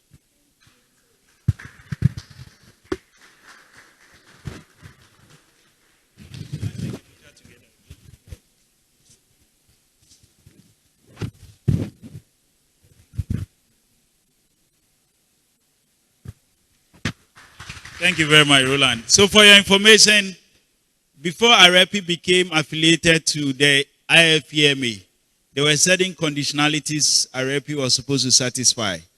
Then it was IPASA, that is the Industry Association of South Africa, and CAPI, the Industry Association of Kenya, who were the only affiliate members. There were certain compliance or ethical standards we were supposed to put in place. And thanks to Miriam's efforts in chairing the ethics committee, she ensured that all the KPIs that had to do with ethics were attained. In fact, she's been missed since leaving the committee, and we look forward to taking her feedback and insights to support the new committee as we have it. For the next person we would like to recognize, I think it would be good to call Miriam to come forward to help us present this award, because the person is very special to Miriam in a way as well. I really admire working with young people. So whenever I get a chance, I used to have a young cohort of young pharmacists that when we had small kubu, we'll go and sit at some joints and take some Fanta and Coke and eat some chips. And I was really impressed with what they do, and I have no doubt in what the future holds for this young person. So the next awardee or recognition goes to Joel Anaman. At the moment, he's a freelancer, but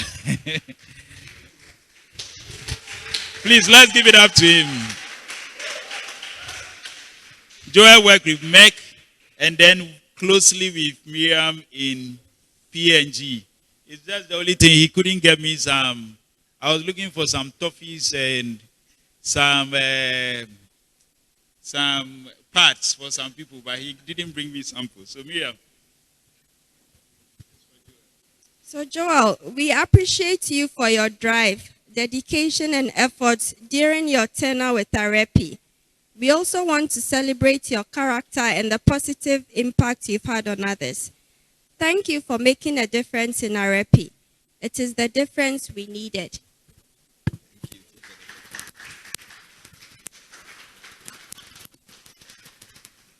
Thank you, Arepi. Thank you very much.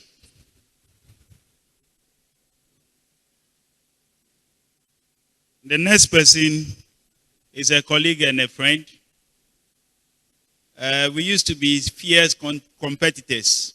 When I started my rep career, I was asked where I wanted to work. I said Tamale. I didn't know anything about Tamale. I didn't have any relation in Tamale. I just packed and I came. Some few months later, he joined me. I think he knows himself. So the next awardee will be Aristotle Nikoe. Please, let's give it up to him. Aristotle is a current committee head for ethics. As competitors those days, if I pass a hospital and I go and do my work, he'll go and spoil the work I've done. That was how bad it was. And then as reps who have come to no man's land, Tamale, where we did not have family. After work, a few places I want to go, if I want to step there, Aristotle is already there. Hey! There I could not compete. So to present this award, I think it would be good to call another colleague and friend here, Mauli. Please come and present this award on our behalf. For your information, Mauli is a former country head of AstraZeneca, right? And then current head of Zipline.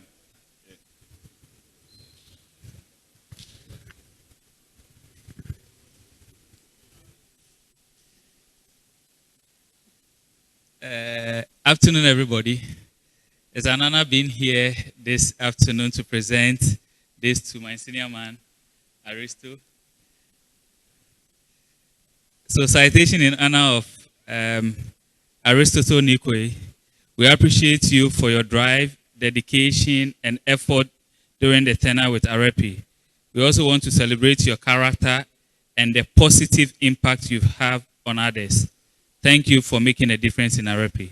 It is a difference we needed. Thank you.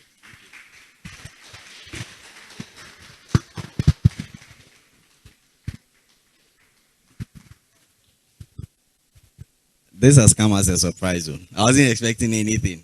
Thank you. But then we'll continue because the journey is still. Yes. Yes. Thank you. Thank you.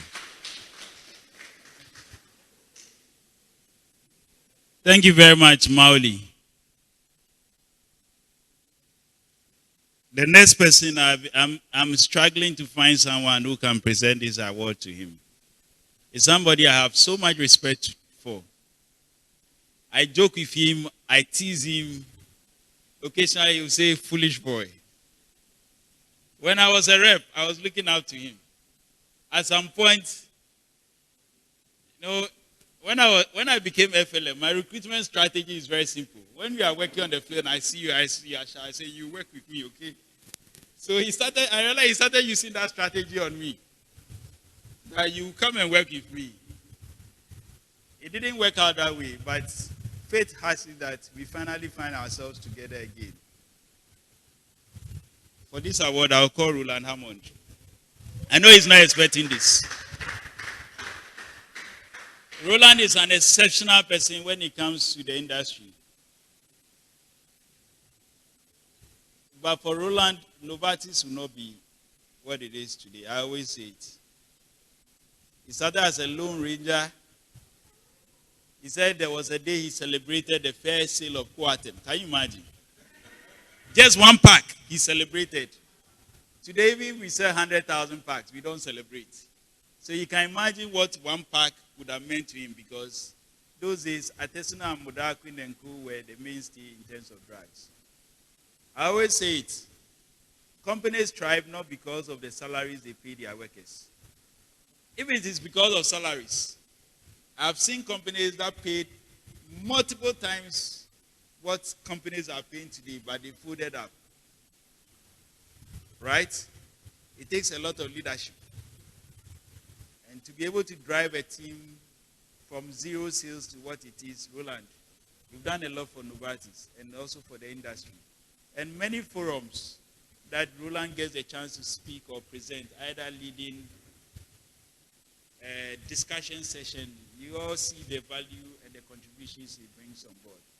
Roland chaired the for access committee, and his contribution to discussions, etc., is always valuable. So I present this citation to Mr. Roland Hammond, my brother and friend from Presec, who reminds me always that I'm a small boy, and I know I am. On behalf of Arepi, I want to say we appreciate you for your drive, dedication, and efforts. We also want to use the opportunity to celebrate your character and the positive impact you make on all others. Thank you for making a difference in Arepi. It is a difference we all need. Thank you once again.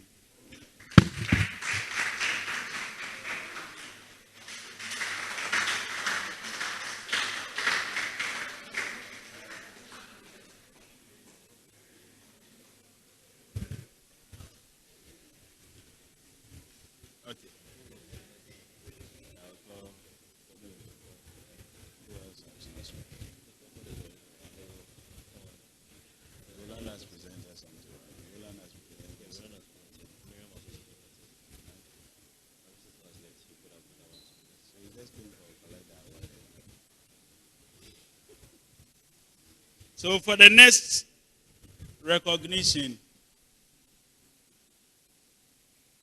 I want to call my friend and brother Godfred to come and present on our behalf.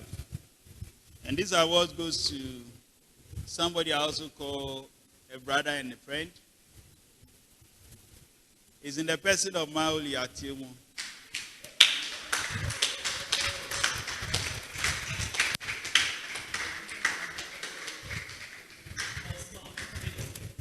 Maoli has a very long journey. He was among the founders of the present day Sandoz as we have it. Right? He was among the first Sandoz team members. And one thing I admire about Maoli is that wherever you put him, he will engage, he will deliver on whatever commitments. And he is much appreciated for taking asthma story across. It's Puma, right? Puma. Okay. He took asthma story across the whole country. So, go for it. Coincidentally, people mistake us whenever we go to places.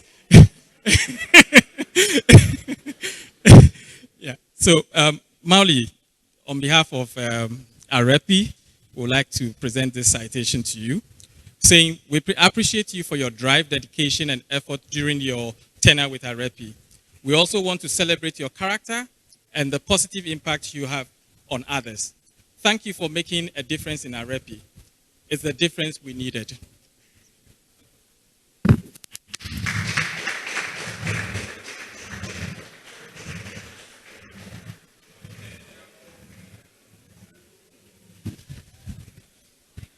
Thank you very much, Godfred. So this is to say that this is not the end. There will be opportunity to recognize many others. This is to also say that when opportunity comes for you to serve in a committee or the other, irrespective of where you find yourself, please own up. We learn a lot. Through committee membership, people have gotten new opportunities to advance themselves career-wise. But you'll be working with a colleague, you hear about some opportunities that are coming up, and he will tell you so that you can take advantage of it. While saying that, I want to also say that there are other opportunities to recognize some others who are not here. And probably in our next meeting back in Accra, we'll create the opportunity to recognize those who are not here with us. I think it will be good for all awardees to take a group picture together, and then we can hand over for the last and final session of this meeting. So Mauli, Miriam, Aristotle, Roland, Joel, please, if you can come up front so that we can take a group picture together. Please, let's give it up for them.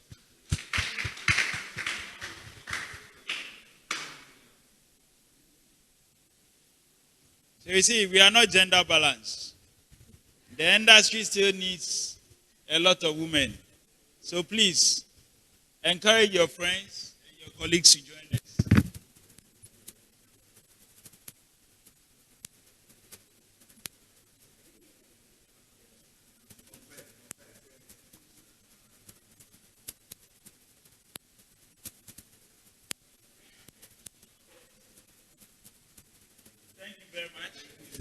Thank you very much. So I'll call on Ken, please. We are just at the final tail of end of the meeting, so please kindly bear with us. We'll finish soon. So Ken, your audience. Thank you very much, our president. Okay, so in the next, say 20 minutes, I want us to break out into 4 groups. So I think if we number 1 to 4, that would be a good idea. What do you think? Great idea. All right, sure. So can we? Wow. Can we start from here? Number 3, 4. Sorry. Okay, sure. Please, we are 2. Fifi. 3.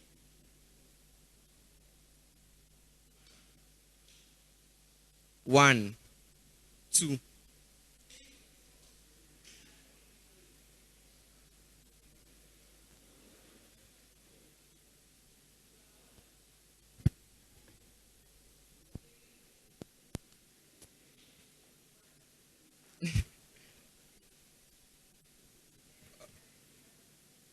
Yeah, some at the back.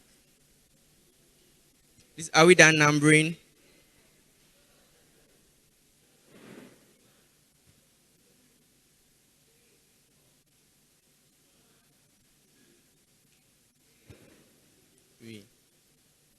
Okay. We are done. Awesome. So can we please have members of group 1 here to my right? Members of group 1.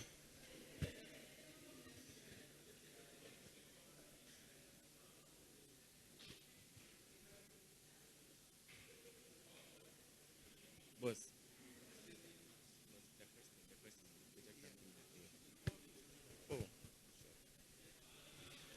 Please, members of group 2, to my left.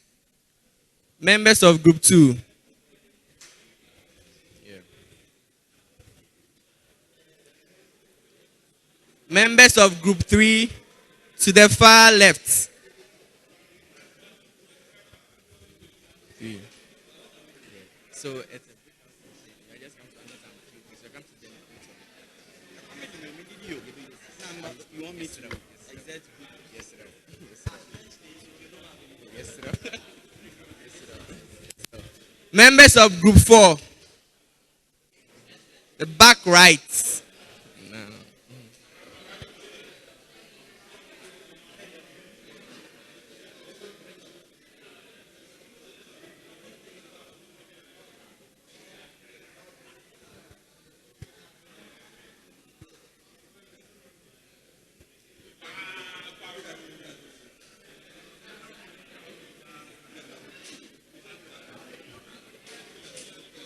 Please, group 4 members, where are you? Group 4 members. Group 4 members. Hey, this is very difficult. Group 4, group 4. Yes, the back right. Group 2. Yeah.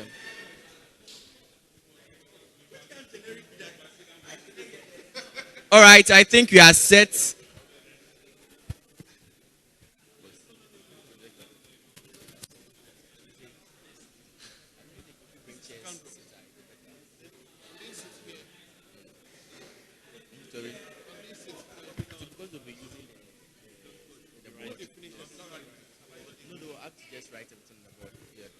Yeah. Okay. Please, can you move with your chairs? I think that would be a good idea. Please move with your chairs.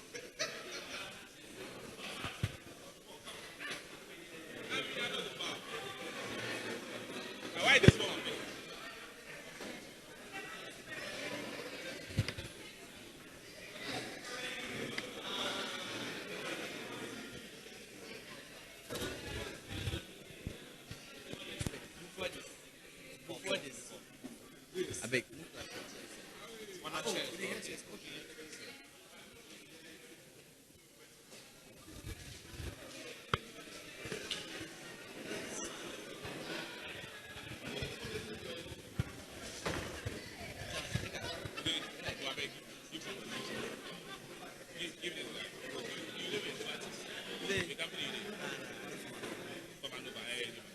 Oh. They don't go see you. They go see. Right and big.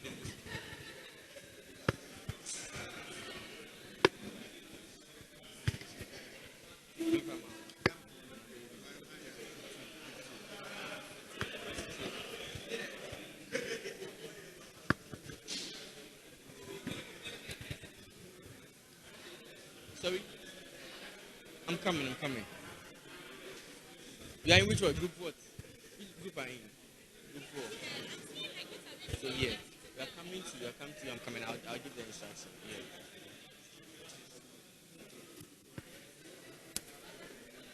Make a give.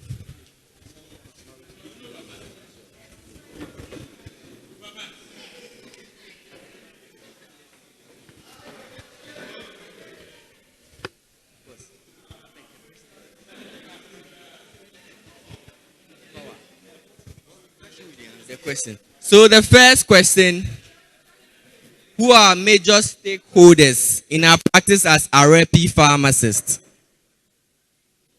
The first question, major stakeholders. Who do you think are the major stakeholders in our practice as Arepi pharmacists? Everybody has marker. Everybody has marker. Everybody. Yeah. Yeah. Question 2. Question 1. Major stakeholders in our practice as Arepi pharmacists. Question 2. How can we project? Okay, it's projected. It's being projected.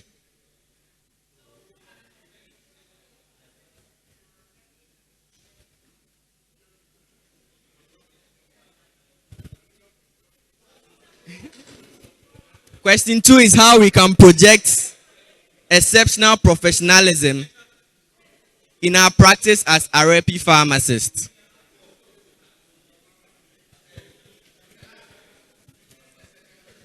Question 2, how we can project exceptional professionalism in our practice as Arepi pharmacists. Yeah. No, they will do it together. Yes, they do it together.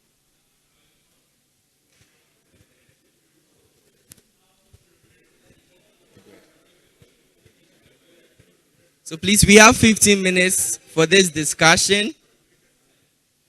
After 15 minutes, each group will appoint a leader and come and share their findings with us.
how we can project exceptional professionalism in our practice as Arepi pharmacists.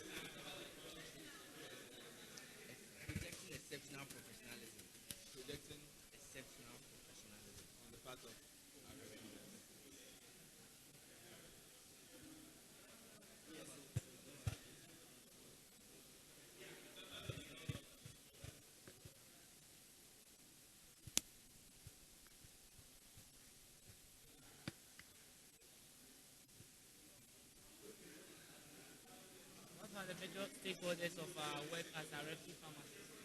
Then how can we project exceptional professionalism in our everyday work as a Arepi pharmacist?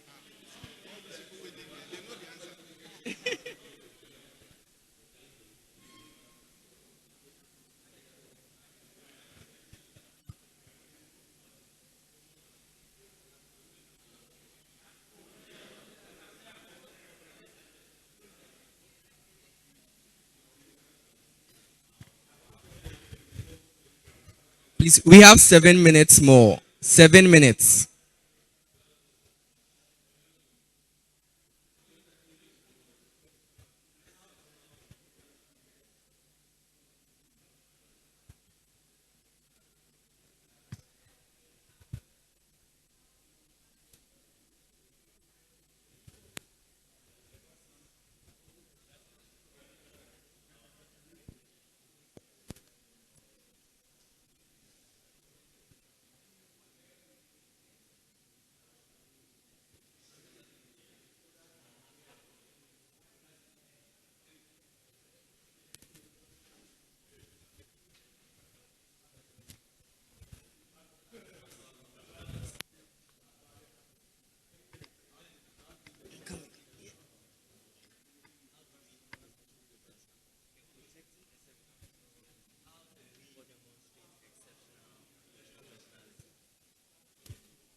We have 2 minutes more.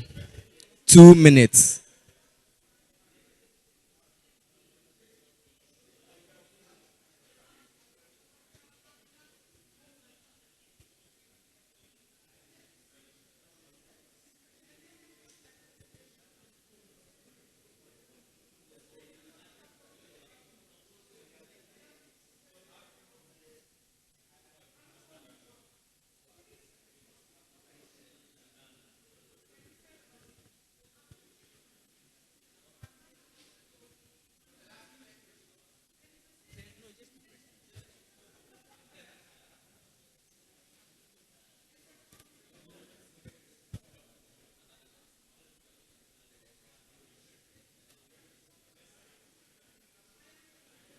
Some few seconds more. I think we should be wrapping up by this time.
Okay. All right. Thank you very much. So we'll have group leaders summarize their findings for us. I'll begin with group 3.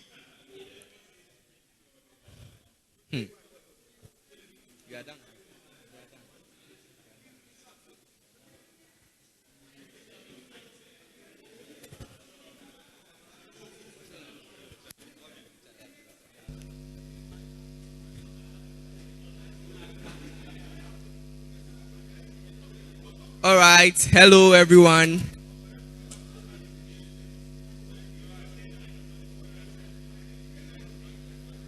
So it's time to summarize your points.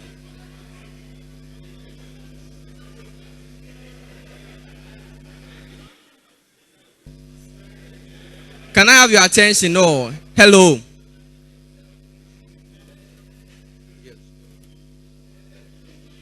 All right, group 4 leader. Leader for group 4. Group 3. Group 3. Group 3. Please, who is the leader for group 3? All right. Fifi, can you please share your findings with us? Thank you very much. My name is Fifi. Thank you very much for this opportunity. We, the members of Group 3,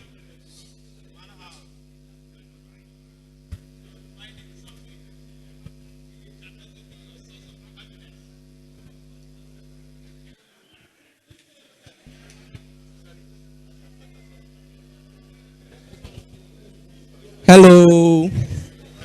Hi. Please, can I have your attention? Can I have your attention, please? So, we'll begin with group 3. Group 3, can you please share your findings with us? Okay, sure. Thank you very much. Good afternoon. So we, the members of Group 3, believe that the major stakeholders in Arepi, first we have prescribers. It ranges from doctors, PAs, consultants, specialists, and all. And secondly, we have pharmacists and pharmacy support staff. That's pharmacy technicians and MCAs, and also pharmacists as well. procurement and administrative entities like the procurement managers, accountants, yes, and hospital administrators.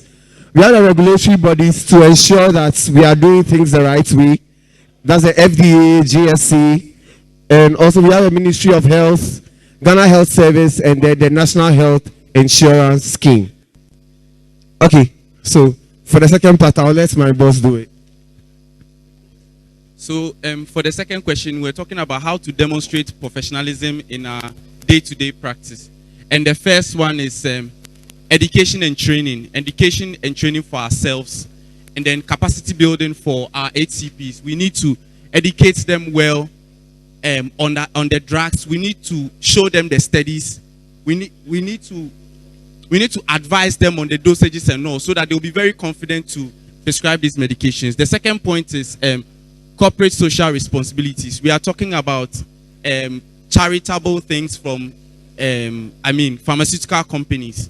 In terms of, I'm in AstraZeneca, so I'll speak for Pumua. Access programs for these NHIS patients to be able to access these type of medications. So I'll speak for that. And then the third thing is incorporating IT. I think during the COVID season for AstraZeneca, we used Viva Engage for our ACP. Some of them were not too happy about, detailing on a laptop or on their phone, a video call. They weren't too comfortable about it, but we had to make them understand and appreciate the current times, how to use IT, how to check their mails and all that. So I think we've come a long way with that. Then the fourth one is training and enforcing ethical standards. As we all know, for some other companies do it, and please, nobody should kill me for that. Giving pens and notepads and all that. Some companies don't do that. So for some companies who don't do that and others who are doing it, we don't know whether it's enforcing the ethical standards or not. But as reps, we have to try as much as possible not to lose focus. Let's aim for good. Let's teach them. Let the doctors understand the medication. Let them know what they are prescribing to the patient, so that we don't lose focus and then now we start becoming Father Christmas and sharing gifts all over the place. Then I think lastly we talk about leadership by example. I'm very happy to see some of our older folks, our older reps, and it's very encouraging. They've done so much work. When I go for AstraZeneca like this, when I go out there and I see an older doctor, I say, is William Ofori still around? When I hear that, it's very soothing, it's very encouraging that our leaders have done so much work. So I think that's about it for us. Thank you very much. Yeah, thank you very much, Group 4. Thank you. Any questions? Group 3, sorry. Do we have questions for members of Group 3? Questions? Do we have questions? All right, in the absence of any...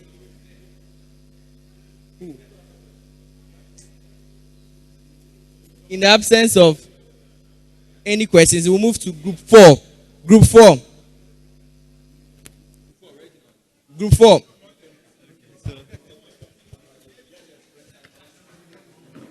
Okay, so for Group 4, we had very insightful points for both questions. So with the very first question on the major stakeholders in our practice as Arepians.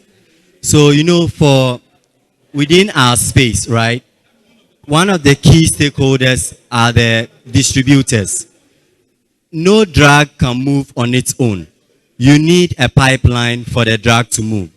So without the distributors, that pipeline is non-existent. So we see them as one of the critical stakeholders. And then we also have the policymakers and then the regulators. So you see, every industry has some form of regulation, and they determine the pace at which that industry will grow, and also what is permissive in that industry. So as Arepians, we see policymakers and regulators as a very critical stakeholder. So what they would do is to determine what drugs will be put on certain programs and for what patient groups. So without them, a lot of access programs will be non-existent. That is why we need the policymakers as well as the regulators to make sure that apart from the access, we make sure that patients have the drugs on time. Then also the health facilities. You cannot move the drugs to just anywhere. You need places where there are expertise. So that is where the healthcare facilities will be present. And in that space, you have the procurement people, you have the stores, you have the finance, and more importantly, you have the administrators. It will surprise you to know that you can have all these stakeholders, and then some administrator somewhere thinks that, you know what, this is not important. So the administrators are very key. And then also the HCPs, which we work with every now and then. And then we also have the patients. In fact, the patients sit on top of the pyramid for all these stakeholders. And we know it is for them that we have these pillars. Then we also have the payers, which we all know what they do, the retailers, the manufacturers, as well as PIWA, because we know that not all our drugs are in country. So there are instances where we have to fall on the imports.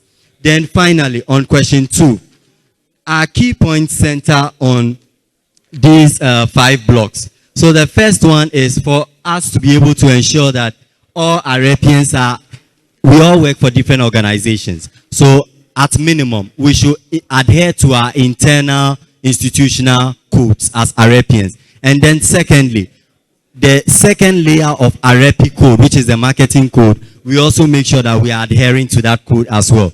And then also, because we deal with HCPs and we want quality care for our patients, we want to make sure that we are giving them what? We are communicating the science, not just any science, but quality science, and then giving them up-to-date trends on what is happening.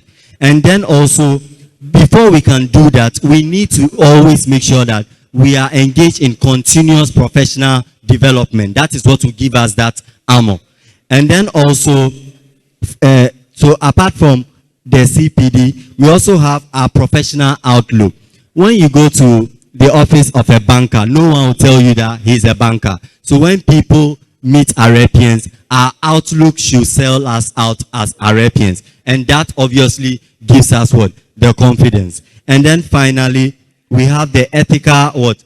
Unconventionality. So here is where we are innovative, always thinking outside the box. And you can marry this with what? Being resourceful. Thank you. This is Group 4 presentation. Thank you. Thank you. Any questions? Any questions? Or contributions? Or critique? Okay, thank you. All right, thank you very much, Reginald. That was such an interesting findings you brought out there. Do we have questions for group 4? Group 4, no questions. Then we'll move to group 1. Group 1, can you please share your findings with us? All right, thank you very much. So it seems the answers ran through, and group 1, and the spirit of being on time, we'll just highlight the key ones.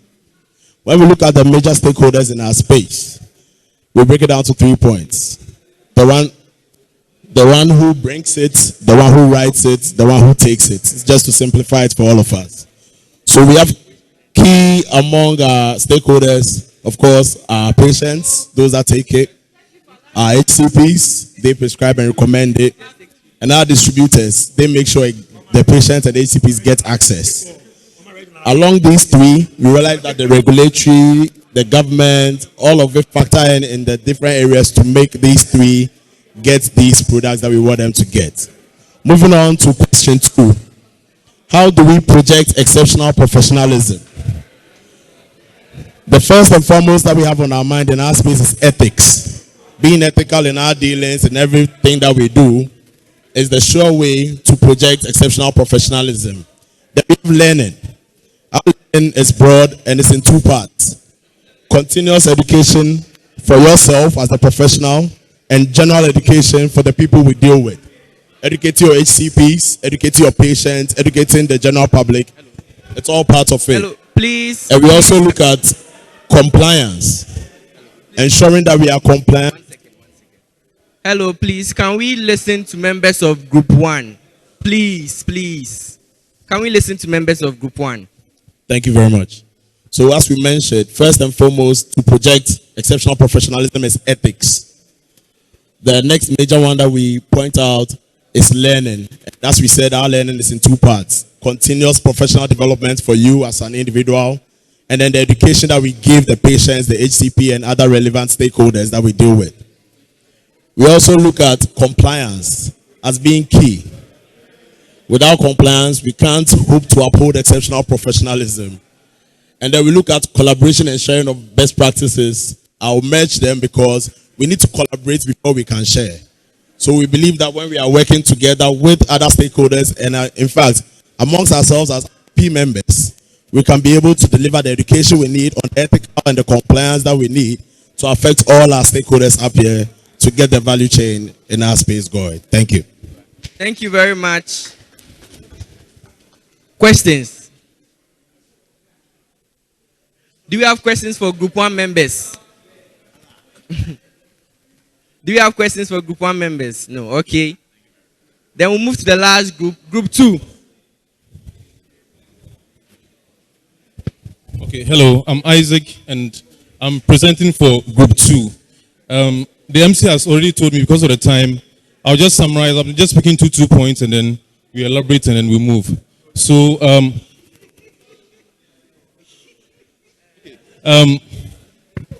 stakeholders of Arepi. So stakeholders, we have HCPs already, being doctors and pharmacists.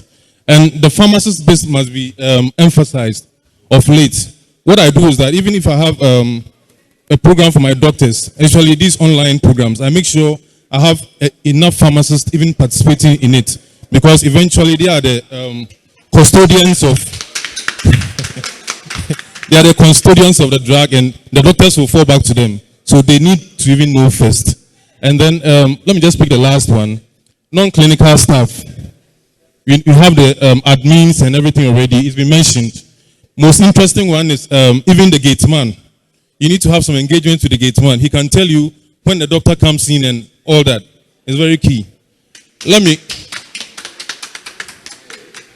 quickly move to projection of professionalism. So that too, I want to pick just 2 points from it. We have patient-focused communication. So we've been discussing that you just don't speak about your drug as if you just want to push it, but how would the drug benefit the patients of the particular HCP should be the key. So that tomorrow when you move on, it will still apply. And that will rather ginger the doctor. It's like you've solved the problem for him. So it will rather help you in the long term than just the short term. And then lastly, to end it, we have compliance with ABAC guidelines, anti-bribery and corruption guidelines. You must be abreast with that international standard so that you don't put yourself and your company in trouble. So I think I'll end here. Thank you.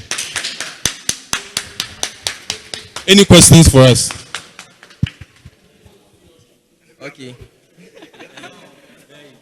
All right. Thank you. This has really been a great experience. I'm sure we have a lot to take from the various discussions we had. At this point, I would like a few colleagues to share their personal learnings with us. So I'll call, I'm going to do this randomly. Who should I call? Joel. Joel, please, I'd like you to share your personal learnings with us. Yeah. Thank you very much. I mean, we've had very interesting submissions from all the groups. And I would say that what I've really learned is that some of the groups went in very granular. So looking at the various, like when you go into the healthcare facilities, you are looking at pharmacists, you are looking at doctors and all of that. And some of the groups too went very strategic, right? So going all the way to the top, even not forgetting the administrators. when you're engaging. And we have an administrator in our midst who confirmed that sometimes you have medical reps coming into the facilities and disregarding them, but then eventually they are the ones who get to work on some document and all of that. So I mean, personally, I've enjoyed going in granular and understanding the tidbits, and then also going in very strategic and looking at it from a bird's eye view. Thank you. Nice submission. Reginald, I'd like you to share your personal learning with us. So for me, I think my personal learnings, one, I think group two made a very good point about the fact that you have to be abreast with the international guidelines. For instance, the anti-bribery guidelines. So if you are working, you should always know that Ghana is not your domain. You have to look at what is globally accepted.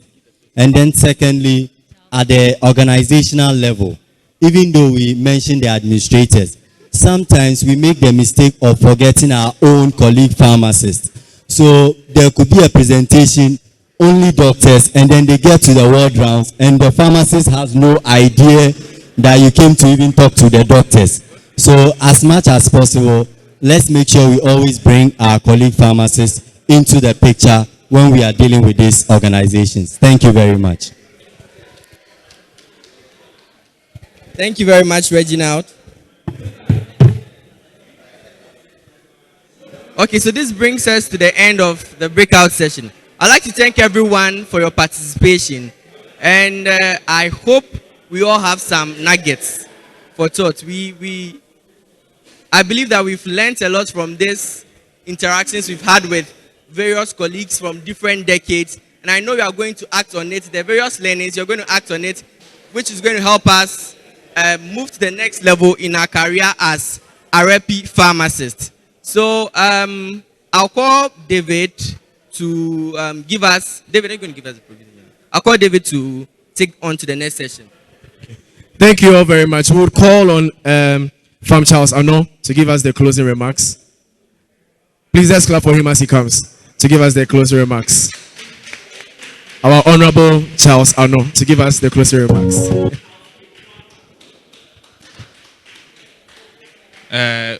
Good afternoon, colleagues, and good afternoon, Zella. Good afternoon, Zella. It has been an amazing meeting. It has been probably one of the most engaging Arepi meetings I've been to. And if you've been to a few Arepi meetings, I'm sure you are going to align to this fact. And I like the fact that our meetings keep getting more engaging, because our meeting before this one in Accra was also very engaging. So I like the way Arepi is turning around, and I like the kind of energy that we are getting, and we want to continue to sustain and tell your friends about it, tell your colleagues about it. That, I mean, Arepi is Arepi Ayede, as you'd have said it. So thank you, everyone, to all our speakers. Currently, I only see Miriam around, but to all those who are not here, thank you very much for engaging. And there's also always an engine behind everything that you see. There's a WhatsApp platform that every day I see a message on, the Arepi work group. I mean, thank you all. I don't want to mention names so that I miss names. But then thank you all for putting in the work, the hours. I know combining this with your regular work is very stressful. But then we thank you for pulling through. And finally, and definitely not the least, we thank God for giving us the energy and the life to be able to see this day. So thank you all very much for coming. And at this point, I think, yeah, if there are no more announcements, I think I can call a disperse of the meeting now.